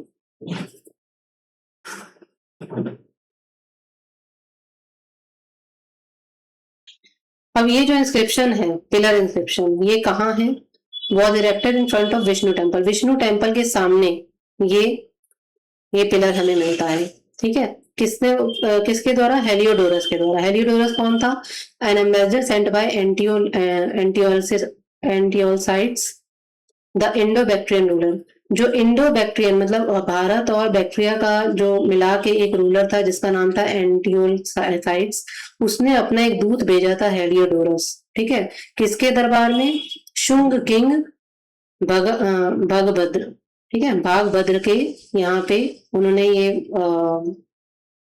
अपना ambassador भेजा था, और उस ambassador ने क्या किया? विष्णु टेम्पल के सामने, भाई विष्णु टेम्पल तो हमारे भारत में होगा ही, उनके सामने अपना ये पिलर बनवा दिया। ठीक है, और इन दिस इंस्क्रिप्शन हेलियोडोरस, अब हेलियोडोरस नाम का जो एम्बेसडर था इसीलिए हेलियोडोरस यहाँ पे लिखा हुआ है। In this inscription Heliodorus called himself Bhagavata, that confirms he was the follower of Bhagavata religion. तो हेलियोडोरस ने अपने आप को कैसे बताया कि मैं भागवत हूँ, मतलब अपने आप को भागवत नाम से शो किया है। तो इसका मतलब ये कि भागवत रिलीजन को वो माना करता था, इसीलिए विष्णु भगवान के सामने था। तो भागवत का मतलब ही यही है, विष्णु भगवान। This pillar was surmounted by a sculpture of Garuda. अब क्या है, इस पिलर के सामने ये जो वो बना हुआ है, मतलब इसके सबसे टॉप पे एक गरुड़ का स्कल्पचर बना हुआ है। गरुड़ की एक छोटी सी मूर्ति भी बनी हुई है इस पिलर के ऊपर। And was dedicated to the god Vishnu. अब गॉड विष्णु को इन्होंने ये क्या किया हुआ है? डेडिकेट किया। गॉड विष्णु का जो वाहन है वो क्या है? वो गरुड़ है, इसलिए इसके ऊपर गरुड़ के उन्होंने बनवाया, क्योंकि वो भगवान विष्णु को ही मानते थे। It confirm the religious impact of India on Greeks. तो ये बात ये शो करता है कि भारत के जो धर्म का इम्पैक्ट ग्रीक्स पर भी था, क्योंकि बहुत टाइम से, अलेक्जेंडर के टाइम से हम लोग एक दूसरे से जुड़े हैं, बल्कि उससे पहले से भी। तो फिर एक दूसरे की संस्कृति का प्रभाव पड़ना भी कॉमन हो जाता है। जैसे आज अंग्रेजों की संस्कृति का प्रभाव हम पे पड़ रहा है, इसी तरह से उस समय हमारा प्रभाव विदेशों पर पड़ा करता था। ठीक है, तो हेलियोडोरस बेस नगर गरुड़ पिलर इंस्क्रिप्शन। अब आपको पूरा नाम समझ में आ गया होगा कि क्यों हेलिडोरस है, क्यों गरुड़ पिलर है, और क्यों बेस नगर है। ठीक है,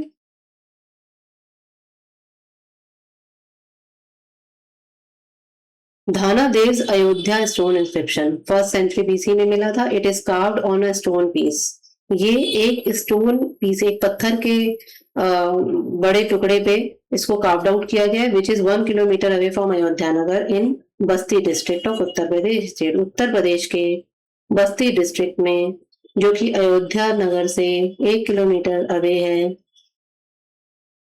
वहां पे ये एक बड़े पत्थर के टुकड़े पे कार्व्ड आउट किया गया है ये इंस्क्रिप्शन, ठीक है।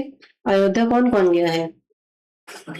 It is written in Sanskrit language and Brahmi script. ये जो इंस्क्रिप्शन है इसमें संस्कृत लैंग्वेज में लिखा गया है और ब्राह्मी स्क्रिप्ट में लिखा गया है, क्योंकि उस समय यही लैंग्वेज चला करती थी। It is the earliest available inscription written in Sanskrit language. ये अर्लीस्ट अवेलेबल इंस्क्रिप्शन है, यानी कि बहुत पहले ये हमें सबसे पहले जो मिला था, बहुत जो इंस्क्रिप्शन लगातार मिले मिले मिले, तो उनमें से शुरुआती तौर पे जो मिले उनमें से ये पहला इंस्क्रिप्शन हमें माना जाता है जो संस्कृत लैंग्वेज में मिला। This was inscribed by Dhanadeva of Shunga dynasty. Shunga dynasty के धनादेव के जो थे उन्होंने ये बनवाया था। It contains the information about Pushyamitra Shunga. अब शुंग डायनेस्टी है और पुष्यमित्र शुंग का नाम ना ऐसा नहीं हो सकता, वही इसके फाउंडर थे। तो पुष्यमित्र शुंग ने के बारे में इसमें जानकारी में थी कि फाउंडर ऑफ शुंग डायनेस्टी ये थे एंड देयर कैपिटल अयोध्या, और उनकी कैपिटल अयोध्या थी। तो पुष्यमित्र शुंग जो शुंग डायनेस्टी के फाउंडर थे उनकी कैपिटल अयोध्या थी। उनके बारे में ये सारी जानकारी इस इंस्क्रिप्शन में मिलती है। अश्वमेध yajnas perform twice by him. 2 बार उन्होंने अश्वमेध यज्ञ किए जिसमें घोड़े छोड़े जाते हैं। And victory over the Greek, और ग्रीक के लोगों पे मतलब ग्रीस पे उन्होंने विक्ट्री भी हासिल की थी, ठीक है। तो धनादेश अयोध्या स्टोन इंस्क्रिप्शन, ठीक है, ये आपको क्लियर हो गया। कहाँ पे है ये? अयोध्या नगर, यानी कि वही नॉर्थ इंडिया के इंस्क्रिप्शंस के बारे में बात चल रही है। अब खारवेला हाथी गुफा इंस्क्रिप्शन, ये बेटा मोस्ट इंपॉर्टेंट है। अनगिनत क्वेश्चन इस पे बन चुके हैं। आज अब क्या होगा, मैं आज आप थ्योरीज के बारे में पढ़ रहे हैं। जब क्वेश्चंस आएंगे तो कभी कुछ क्वेश्चन के रूप में बन जाएगा, कभी उसका क्वेश्चन किसी फॉर्म में बन जाएगा। तो अगर आप एक बार इसकी आज थ्योरी देख लेंगे तो जितने भी इससे रिलेटेड क्वेश्चन बनेंगे आप सब कर लेंगे, इसलिए बड़े ध्यान से इसको समझिए, ठीक है। खारविलास हाथी गुफा इंस्क्रिप्शन क्या है? सबसे पहले तो ये 1st सेंचुरी बीसी में आया था, मिला था, मतलब उस जमाने का है, ठीक है। This inscription is inscribed on the upper part of हाथी गुफा। गुफा is an Odissi synonym of Hindi word गुफा, आई केव, यानी कि ओडिशा में इनको गुम्फा कहा जाता है, जो कि यहाँ हिंदी में गुफा कहा जाता है, उसको गुम्फा कहा जाता है। तो हाथी गुफा के अपर पार्ट पे ये इंस्क्राइब्ड है। It was inscribed by Kharavela. Kharavela kings जो थे द चेती और या फिर चेदी और महामेघ वाहन रूलर ऑफ कलिंग। उड़ीसा को आज उड़ीसा कहा जाता है और पहले कलिंग कहा जाता था, ठीक है। तो कलिंग रूलर जो थे मेघवाहन, ठीक है। It was inscribed by Kharavela the Cheti और महामेघवाहन रूलर ऑफ कलिंग। कलिंग के चेदी या महामेघवाहन रूलर जो थे, खारवेला उनका राजा का नाम था, उन्होंने इसको बनवाया था। तो ये सीधा सीधा पूछा जाता है हाथी गुफा इंस्क्रिप्शन किसने बनवाया था? तो खारवेला ने बनवाया था। खारवेला ने क्या बनवाया था? हाथी गुफा इंस्क्रिप्शन बनाया था। कहाँ पे है? उड़ीसा में है, ठीक है। It is written in Prakrit language. कौन सी लैंग्वेज में लिखा गया है? प्राकृत और ब्राह्मी स्क्रिप्ट में लिखा गया है। It throws light on the life of Kharavela. ये खारवेला की लाइफ के बारे में जानकारी देता है। His acts and the events of his reign year by year from coronation to 13th years of his rule. तो उसकी जो जब वो उस पे चढ़ा सिंहासन पे, उससे लेके 13 साल तक का जो उसका रूल रहा, उसकी सारे लाइफ इवेंट्स के बारे में इसमें जानकारी है। It describes the Kalinga ruler Kharavela and his queen as the patron of Jain religion. तो ये भी बताते हैं कि जो ये कलिंग रूलर खारवेल थे और उनकी पत्नी थी, उन्होंने जैन धर्म को शरण दे रखी थी, यानी जैन धर्म को ये मानते थे। Kharavela was a follower of Jain religion, भाई जैन रिलीजन को मानता था, इसलिए जैन रिलीजन को उसने पैटर्न दे रखी थी। And he took up title भिक्षु राज। तो उन्होंने अपना जो टाइटल क्या रखा था, जैन रिलीजन के जो भिक्षु होते हैं, तो बेटा वो भिक्षु होते हैं, लेकिन राजा जब भिक्षु बनता है तो देखिए कैसे अपना नाम को हमेशा बड़ा करता है। ऐसे ही आप सबको भी राजा बनना है, ठीक है, और एग्जाम क्लियर करना है और सच में आप राजा बनिए और देश की प्रजा का भला करिए, ठीक है। तो भिक्षु राज उन्होंने अपना नाम रखा। This description describes how he invaded Magadh. and made their king Brihaspati Mitra Shunga dynasty पे होमेज एट हिज फीट। ठीक है, तो इस इंस्क्रिप्शन में ये डिस्क्राइब किया गया है कि कैसे उन्होंने मगध पर आक्रमण किया और वहां के राजा बृहस्पति मित्र जो कि शुंग डायनेस्टी का राजा था उसको ये मजबूर कर दिया कि वो उसके पैरों में गिर के शरण मांगे। ठीक है, बट आप ऐसा ऐसे राजा मत बनिएगा। ठीक है, तो ही रिटर्न होम कलिंगा, ही रिटर्न होम यानी कि फिर ये मगध पे आक्रमण करके वो कलिंग पे आ गया। तो ये सब लोग यही तो करते रहते थे कि अशोक ने कलिंग पे आक्रमण किया, अब कलिंग के रूलर खारवेला ने मगध पे आक्रमण कर दिया। तो he returned home Kalinga with the statue and the footmarks of the first Jina, Rishabdeva, which had been carried away 3 centuries ago by King Nanda. Okay.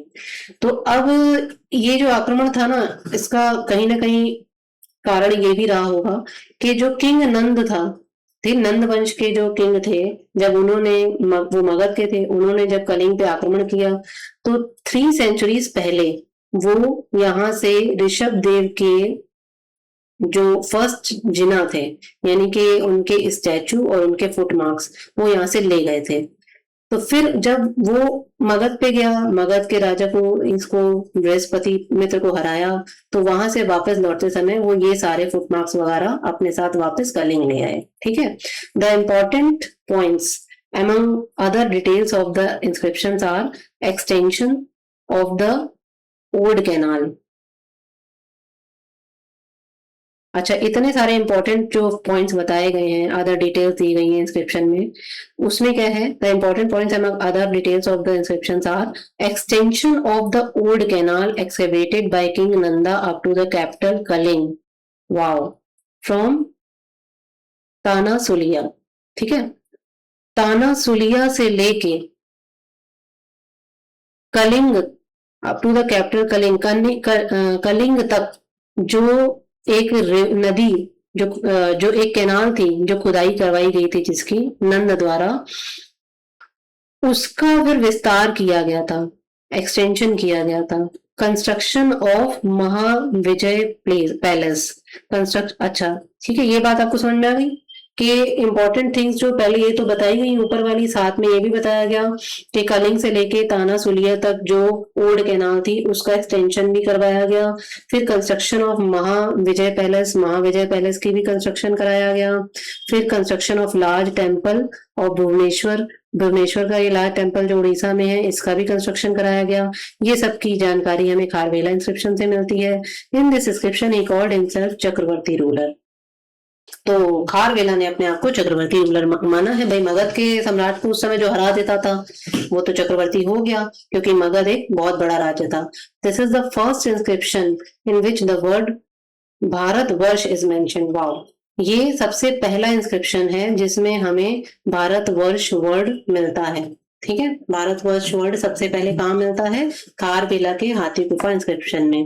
बेटा इसकी सारी डिटेल्स इंपॉर्टेंट है, मेंस के आंसर में लिखोगे तब भी, और अगर यहाँ पे शॉर्ट में क्वेश्चंस आते हैं तो ये छोटे छोटे सब बातें पूछी जाती हैं। ठीक है,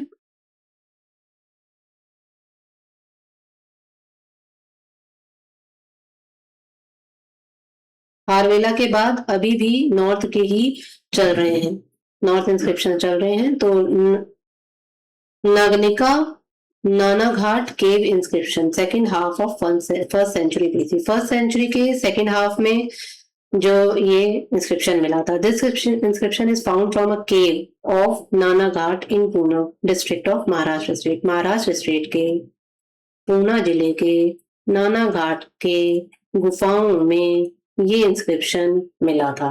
ठीक है, it is written in Prakrit language and Brahmi script. ये प्राकृत लैंग्वेज और ब्राह्मी स्क्रिप्ट में लिखा है।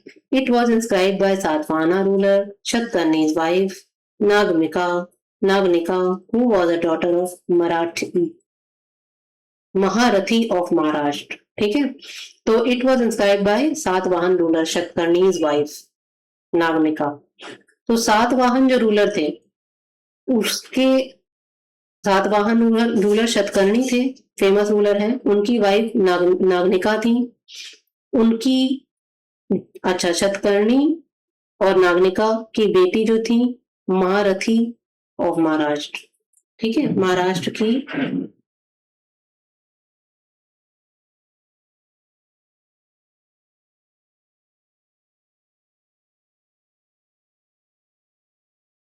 It was inscribed by Satvahana ruler Shatkarni's wife Nagnika, who was a daughter of Maharathi of Maharashtra. चलिए, इसमें ये कह रहे हैं कि जो सातवाहन रूलर शतकर्णी थे, उनकी पत्नी जो नागनिका थी, वो महाराष्ट्र के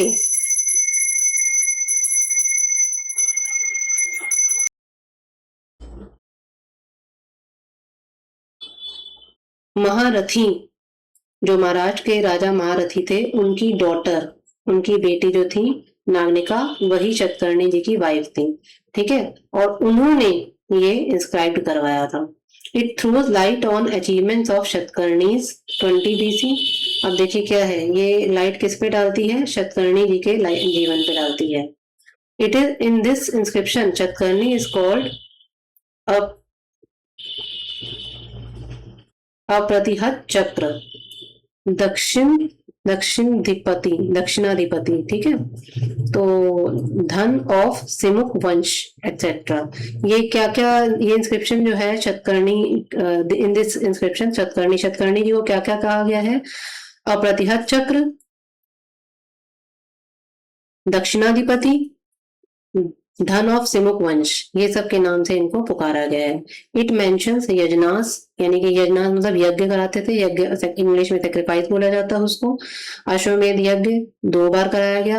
राष्ट्र यज्ञ मतलब 2 बार अश्वमेध यज्ञ का नाम आता है इस इंस्क्रिप्शन में, राष्ट्र यज्ञ का नाम आता है, और अग्नधेय यज्ञ का नाम आता है, ठीक है, परफॉर्म बाय शतकर्णी ने ये करवाए थे। It contains the information that at the time of death of Satakarni both his sons Shaktishri and Vedashri were minor. तो ये बताया जाता है, ये इंफॉर्मेशन यहाँ पे मिलती है कि शतकर्णी जब मर रहा था तो उनके दोनों सन शक्तिश्री और वेदश्री दोनों छोटे थे, यानी 18 साल से कम थे। So their mother Naganika held the power in her hands as Regent.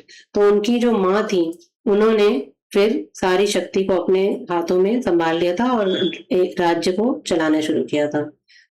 लेकिन एक बात है कि ये जो स्त्रियां होती हैं शादी के बाद, ये अपने पति के बारे में ज्यादा लिखती हैं, उन्होंने अपने पिता के बारे में नहीं लिखा ज्यादा। तो ये सारा नागनिकाज नानाघाट केव इंस्क्रिप्शन में पता चलता है, ठीक है। नागनिका वो वहां की रानी थी और नानाघाट जगह का नाम है। अब क्या है? Gautami बालाश्रीज Nasik cave Prashasti inscription 141 AD. It is found from a cave of Nasik Nagar of Maharashtra state. Maharashtra के नासिक नगर की गुफाओं में ये मिलता है। It throws light on the Satavahana ruler Gautamiputra Satakarni. Gautamiputra Satakarni जो सातवाहन रूलर थे 106 से 130 एडी तक, उनकी लाइफ पे ये क्या है?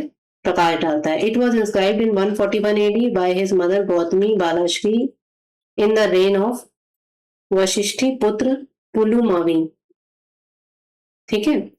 It was inscribed in 141 AD by his mother Gautami Balashri in the reign of Vashishti पुत्र पुलुवामी।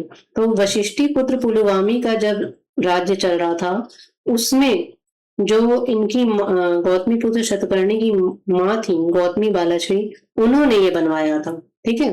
तो फिर अगेन वही स्त्री ने अपने पति को वैल्यू दी, फिर अपने बच्चे को वैल्यू दी, पीछे की को अपने पिता वगैरह को वैल्यू देना भूल जाती है। Right? Okay.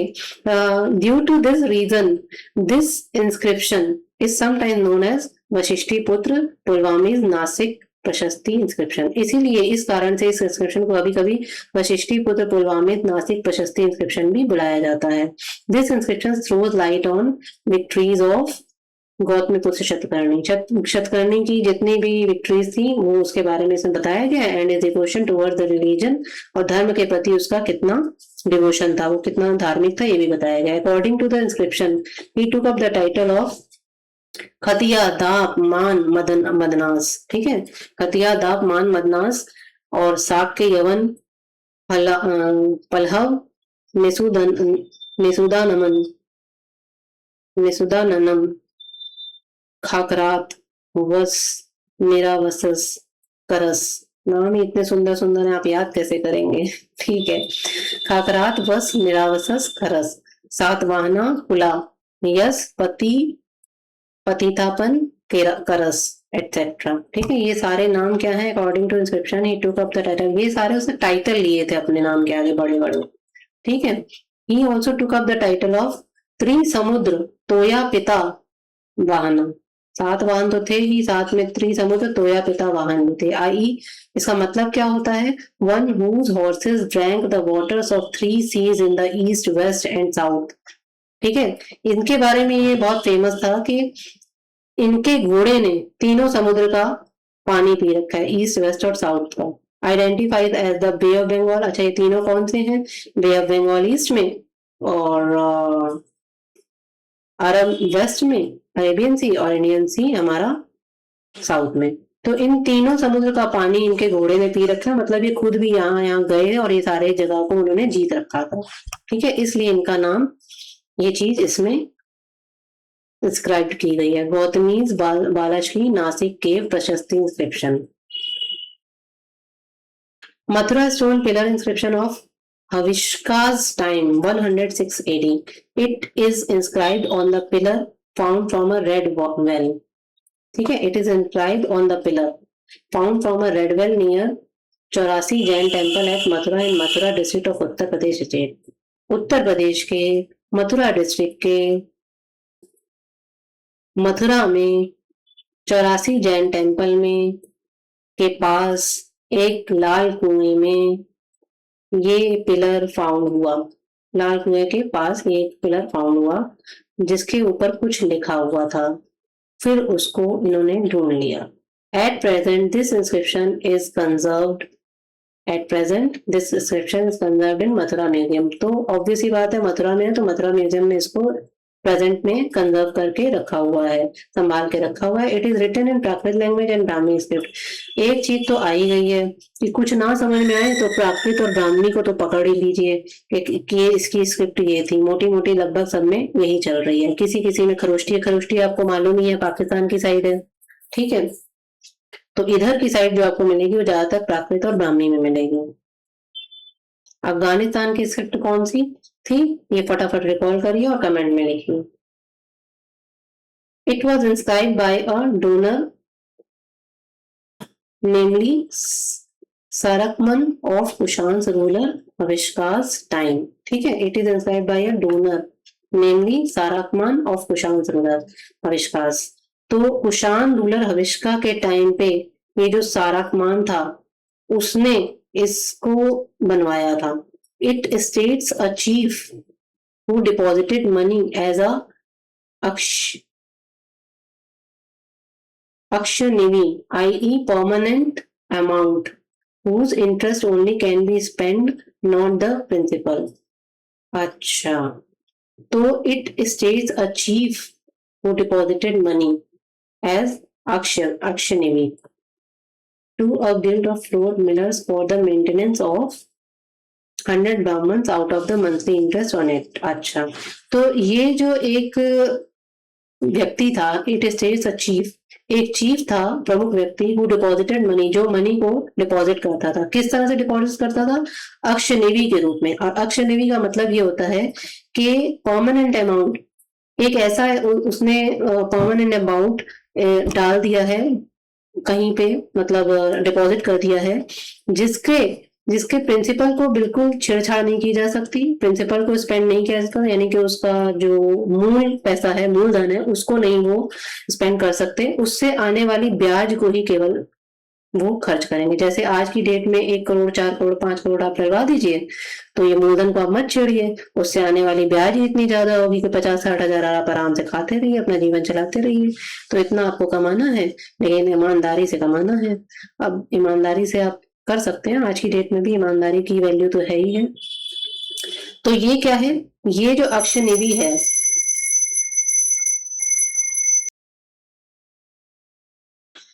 ये अक्षलिपि क्या बताती है? To a guild of flour millers for the maintenance of 100 Brahmans out of monthly interest on it. अब इससे इतना जो ये इन्होंने पैसा जमा किया, उससे जो मंथली इंटरेस्ट आ रही है, उससे वो 100 ब्राह्मणों की मेंटेनेंस किया करते थे। ठीक है।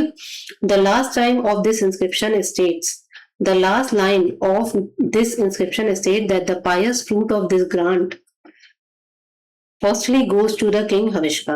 अच्छा, इस इंस्क्रिप्शन की लास्ट लाइन ये बताती है कि जो पायस फ्रूट ऑफ ग्रांट, जो ये ग्रांट इसको मिलती थी, उसका जो ये पवित्र फल था, सबसे पहले किसके पास जाता था?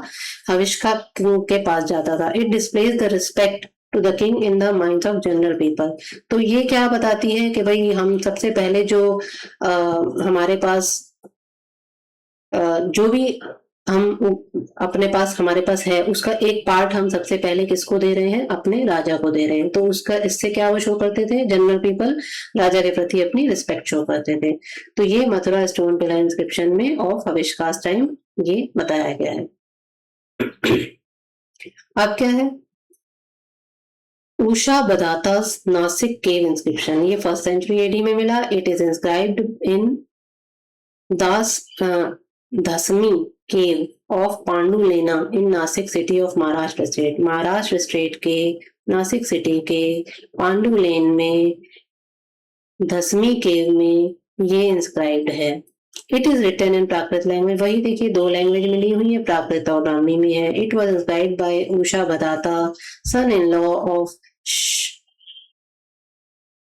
शहरत satrap ruler of Nasik Nahapana. ठीक है। नासिक नेपन के जो शहरत स्ट्रैप रूलर थे, उनका जो सन इन लॉ था, कौन था? कुशाबदाता। उन्होंने ये इंस्क्राइब करवाया था। It defines the boundaries of Nahapana state. Nahapana state की ये बाउंड्रीज के बारे में भी बताता है कि कितना कहाँ तक ये बड़ा और फैला हुआ था। It contains the information about the guild system of that time. उस समय का जो गिल्ड सिस्टम था उसके बारे में ये इंफॉर्मेशन बताता है। गिल्ड सिस्टम मतलब कि व्यापारी लोग कैसे व्यापार करते थे। ठीक है। अच्छा, ये गिल्ड सिस्टम वर्ड बहुत आता है और आगे इन फ्यूचर ये आगे के चैप्टर्स में एक्सप्लेन भी किया जाएगा। According to the inscription, Ushabhadata deposited 3000 kahapana, वही कर्षपण, ठीक है, as a akshaya nidhi permanent amount, in which 2000 kahapana to weavers guild of Govardhan and 1000 kahapana other weavers guild. ठीक है। इस इंस्क्रिप्शन के तहत वो ये बताते हैं कि ऊषभ दाता ने 3000 कहपणा यानी कर्षपण होते थे उस समय का मुद्रा। तो उस समय की जो उसको ये डिपॉजिट कराया था 3000 कर्षपणों को। कैसे? एज ए अक्षय निधि। अक्षय निधि हम पहले बता चुके हैं कि एक परमानेंट अमाउंट होता है। इन विच 2000 कहपणा 2000 कर्षपणा जो थे किसके लिए थे? To weavers guild of Govardhana. 2000 जो थे वो गोवर्धन के जो वीवर्स थे, वीवर्स की गिल्ड यानी कि गोवर्धन में जो बुनाई करने वाले जो समाज था उनका, उसके लिए, और 1000 कहपणा थे अदर वीवर्स गिल्ड के लिए। तो बाकी जो वीवर्स बचते थे उनके लिए 1000 कहपण उन्होंने डिपॉजिट कराए हुए थे। तो इससे फिर आने वाली ब्याज जो थी वो इससे ये लोग दो तरह के वीवर्स पाले जाते थे या उनकी हेल्प होती थी। Sorry, the interest of this amount can be spend for clothes and other things of bhikshus who resided in the Dasami cave of Pandulena. अब क्या था? अब इससे आने वाले ये जो अमाउंट था, इससे आने वाले इंटरेस्ट को किस पे स्पेंड किया जाता था? क्लोथ्स पे और अदर थिंग्स जो भिक्षुकों को चाहिए होती थी, जो कहाँ रहते थे? पांडुलेन के दशमी केव में रहते थे। उनके ऊपर इससे आने वाला इंटरेस्ट वो यूज किया जाता था। ठीक है। तो इस तरह से ये क्या हो गया? उष बतातास नासिक केव इंस्क्रिप्शन हो गया। आई होप आप सबको समझ में आ रहा है। बोरिंग लग रहा है तो कोई बात नहीं, पढ़ना हम लोग को है ही है। और जिसको ये बोरिंग लग गया और उसने इसको बोरियत से ले लिया, वो एग्जाम निकाल नहीं पाएगा। तो क्यों किसी चीज को छोड़ना? हमें पढ़ना सब कुछ है, लर्न भी सब कुछ करना है। तो हम अपने मन को ये समझा लें कि हमें पढ़ना है और लर्न भी करना है और पेपर में रिकॉल करके क्वेश्चन पे सही टिक भी करके आना है। इसी तरह से बेटा आप आगे होंगे, नहीं तो नहीं हो पाएंगे। अब क्या है, रुद्र दमन Junagadh Girnar inscription.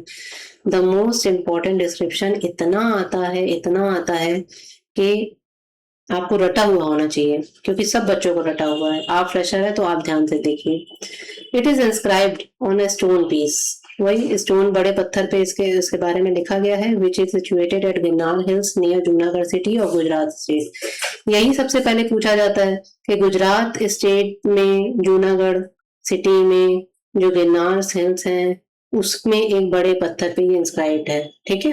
It is written in Sanskrit language and Brahmi script. अब इसमें ब्राह्मी तो मिलेगी आपको, लेकिन प्राकृत हट गई है, उसकी जगह संस्कृत लैंग्वेज आ गई है। ठीक है। रुद्र दमन के उसमें संस्कृत और ब्राह्मी स्क्रिप्ट है। It is the first long Sanskrit inscription of India. तो सब भारत के सबसे बड़ा जो संस्कृत इंस्क्रिप्शन है वो सबसे पहला यही है। इट वॉज इंस्क्राइब बाय सक रूलर रुद्र दमन। सक रूलर रुद्र दमन ने इसको इंस्क्राइब कराया था। According to inscription Rudradaman defeated various kings and annexed their states. अब इंस्क्रिप्शन के तहत रुद्र दमन ने बहुत सारे राजाओं को जीत लिया था और उनके जो राज्य थे वो अपने राज्य में मिला लिए थे।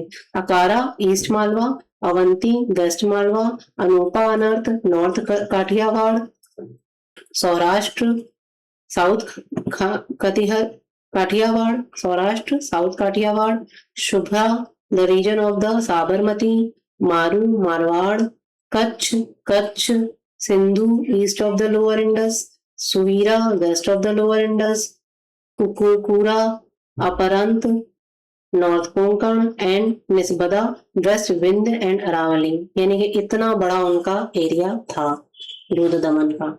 ठीक है। गुजरात से लेके मालवा से होते हुए और इधर मारवाड़ एरिया सब उनका था, विंध्य तक फैला हुआ। From this inscription we get the history of India. इससे हमको हिस्ट्री पता चलती है कि उस समय का सारा भौगोलिक स्थिति क्या थी और कौन से राजा उस समय राज्य कर रहा था, क्या क्या होता है, ये सब पता चलता है। According to this inscription Rudradaman defeated various kings and annexed their states. वही लाइन फिर से बता रहे हैं कि इस इंस्क्रिप्शन के तहत ये पता चलता है कि रुद्र दमन ने बहुत सारे किंग्स को हराया और उनके राज्यों को अपने राज्य में मिला लिया।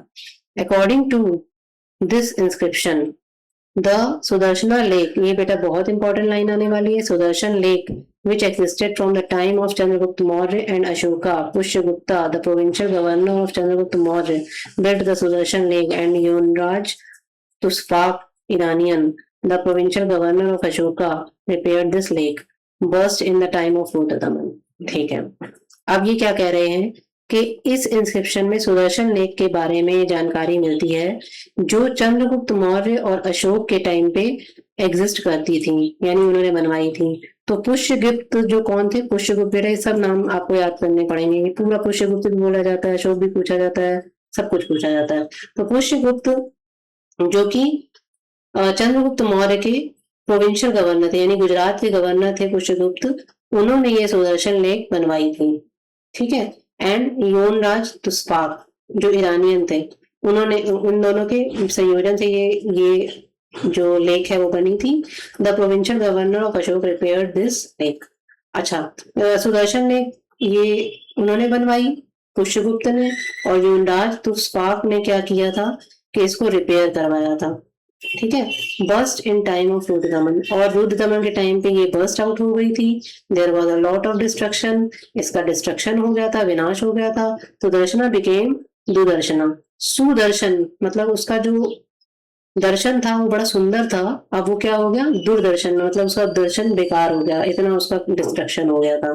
तो रुद्र दमन को बड़ी दया आई और उसने रिपेयर कर दी दिस लेक को from his own pocket. Wow, अपने खुद के पैसे से उसने इस लेक को रिपेयर करवाया। And had not impose any tax on the public. ठीक है। पब्लिक पे इसका प्रेशर नहीं डाला, उनसे टैक्स नहीं लिया, अपने खुद के पैसे से उसने ये नेक काम किया। और ऐसे ही राजा कभी कभी तो अपना काम, मतलब कभी कभी तो बिना टैक्स से कुछ कर दीजिए।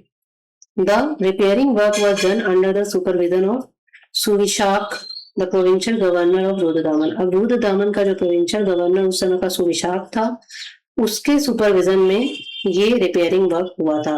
ये सुविशाख के बारे में आज तक पूछा नहीं गया, अगर नया क्वेश्चन बनेगा तो यहीं से बनेगा। ठीक है, तो सुविशाख को भी आप याद कर लीजिए। और अशोक का कौन था? पुष्यगुप्त था। और इनका रुद्रदामन का कौन था? सुविशाख था। This is the first inscription in which for the first time Lakshmi along with Vishnu is mention. ये पहला इंस्क्रिप्शन है जिसमें पहली बार लक्ष्मी और विष्णु जी के बारे में बताया गया है। तो ये रुद्रदामन जूनागढ़ गिरनार इंस्क्रिप्शन बहुत इंपॉर्टेंट है। ठीक है, इसके इंपॉर्टेंट पार्ट एक बार और देख लेते हैं कि ये गुजरात के जूनागढ़ के गिरनार हिल्स में है। संस्कृत लैंग्वेज और ब्राह्मी स्क्रिप्ट के में लिखा हुआ है। और शकरूरा रुद्रदामन ने इसको रिपेयर करवाया था, जो कि वो अच्छा ये सारा यहाँ इसमें तो कुछ नहीं पूछा जाता है। फिर यहाँ से सीधा आ जाता है कि सुदर्शन लेक जो है चंद्रगुप्त मौर्य अशोक के टाइम पे बनी थी, जो पुष्यगुप्त ने के अंडर तहत बनी थी, और इसको रुद्रदामन ने ठीक करवाया था।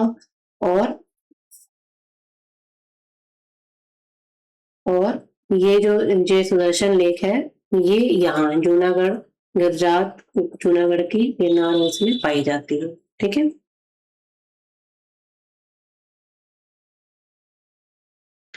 तो सारी की सारी बात आपको समझ में आ गई है। और हमने सारा एक बार इस सारी स्लाइड को दोबारा देख लेते हैं, छोटा छोटा समझ में आ जाए कि हमने इस पूरे चैप्टर में क्या कवर किया है। ठीक है, आज की क्लास में हमने क्या क्या पढ़ा है एक बार रिवीजन करना साथ के साथ बहुत इंपॉर्टेंट होता है। आप लोग तुरंत के तुरंत जैसे ही वीडियो खत्म होगी आप भी सब बंद कर देंगे, दोबारा जाके चेक करेंगे नहीं। तो ये टीचर्स का ही काम होता है कि आपको पकड़ के बैठाए रखें 5 मिनट और आपको रिवाइज करा दें। ठीक है, तो सबसे पहले आज हमने इस चैप्टर में आर्कियोलॉजिकल सोर्सेस पढ़े। ठीक है, तो आज की डेट में हमने पढ़े सारे इंस्क्रिप्शंस, फिर हम कॉइन्स पे भी जाएंगे। आज हमने इंस्क्रिप्शंस पढ़े हैं। तो इंस्क्रिप्शन में हमने क्या क्या पढ़ा है? इंस्क्रिप्शन होता है शिलालेख या अभिलेख। तो हमने पहले से आपको बताया एंशिएंट इंडियन हिस्ट्री थी, इसमें हिस्टोरिकल सोर्सेज थे, लिटरेरी सोर्सेज और आर्कियोलॉजिकल सोर्सेज थे। यही आर्कियोलॉजिकल सोर्सेज में आज हमने इंस्क्रिप्शन के बारे में पढ़ा है। और ये पिछली क्लास का रिवीजन था, इसको हम नहीं देख रहे अभी क्योंकि इसको रिवीजन में करा चुकी हूँ। आर्कियोलॉजिकल सोर्सेज, ओरिजिन और डेवलपमेंट कहाँ से हुआ था, ये सारा का सारा चार्ट में एक जगह है। तो हम सीधा चार्ट पे चलते हैं। चार्ट में हमें सर विलियम जोन्स मिले, जेम्स प्रिंसेप मिले, Alexander Cunningham, Lord Curzon, John Marshall, Dayaram Sahni, Rakhaldas Banerji और मोल्टेन व्हीलर मिले। अगर आपको इससे रिलेटेड टेस्ट अब हम अपनी उस पे टेलीग्राम पे देते हैं और आप यहाँ से याद नहीं करते हैं तो फिर आप ही का टेस्ट बेकार होगा। और जाइए वहां पे टेस्ट लगाइए साथ के साथ। इसके जस्ट आधे घंटे बाद आप एक पहला टेस्ट लगा लीजिए, फिर उसी टेस्ट को एक दिन बाद दोबारा लगाइएगा। ठीक है, टेस्ट अवेलेबल है टेलीग्राम पे और टेलीग्राम का लिंक आपको नीचे दे दिया जाएगा, वहां जाइए। और अगर आपको टेलीग्राम पे तो खैर आपको जाना ही पड़ेगा, साथ में इंस्टा पे भी जाइए ताकि आपको पता चले कि छोटे छोटे जो फैक्ट्स हैं वहां पे कैसे उसको लर्निंग के थ्रू बताया जा रहा है। ठीक है, तो ये हमने क्या देखा कि ये सारे लोगों ने हमारे आर्कियोलॉजी को, इंडियन आर्कियोलॉजी को समृद्ध बनाया, कहाँ से शुरुआत की कहाँ तक पहुंचा दिया। और आफ्टर इंडिपेंडेंस भी हमारे पास लोग थे। ठीक है, इवन अभी भी है, आर्कियोलॉजी का काम लोग थोड़ी ना जाता है। वर्क हमारे पास सबसे पहले क्या आता है, इसके बाद ये तो हो गया विकास। अब इसके बाद आता है हमारे पास फॉरेन इंस्क्रिप्शन, जिसमें से भोगज को इंस्क्रिप्शन मिला हमें। ये भी आपको बेटा चार्ट के फॉर्मेट में हमारे टेलीग्राम चैनल पे मिल जाएगा। जिस तरह से ये चार्ट एक जगह मिल गया इतनी थ्योरी का, उसी तरह से आगे की थ्योरी का सारा चार्ट आपको टेलीग्राम पे भी मिलेगा और साथ में अगर उसमें भी मिल जाएगा इंस्टाग्राम में। तो फॉरेन इंस्क्रिप्शन भोगज को इंस्क्रिप्शन था, और फिर बेहस्तर इंस्क्रिप्शन और नक्शे रुस्तम, ये तीन हमारे फॉरेन इंस्क्रिप्शन थे। फिर इंडिजिनस इंस्क्रिप्शन में तो हमारे पिपरवा बुद्धिस्ट और बार्ली इंस्क्रिप्शन मिले। और फिर हमारे खैर बहुत सारे इंस्क्रिप्शन फिर मिले क्योंकि इंडिया में तो इंस्क्रिप्शन की भरमार थी। 40 तो अशोकन इंस्क्रिप्शन ही थे। ठीक है, फिर ये पोस्ट मॉडर्न जो मौर्य काल के बाद के हमें मिले। अशोक के टाइम के तो हमें 40 मिले, फिर हमें मौर्य के बाद के टाइम के मिले, और वो ये हैं हेलियोडोरस बेसनगर, दमदेज अयोध्या स्टोन, खारवेला हाथी गुफा, नगनिका नानाघाट, गौतमी बालश्री नासिक, मथुरा स्टोन पिलर, और उष्मादास दास नासिक के, और रुद्रदामन जूनागढ़, जिसमें से रुद्रदामन बहुत इंपॉर्टेंट है।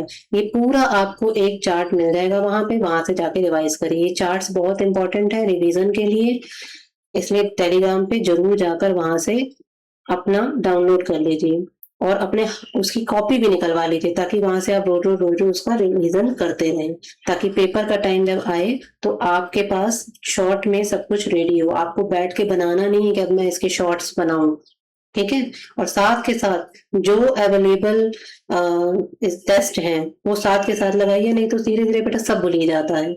ठीक है, साथ के साथ लगाइए, फिर थोड़े दिन बाद फिर लगाइए, एवरी संडे रिवीजन करते रहिए।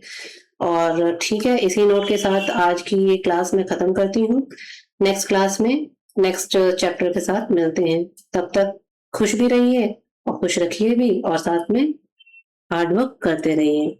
Till then bye bye.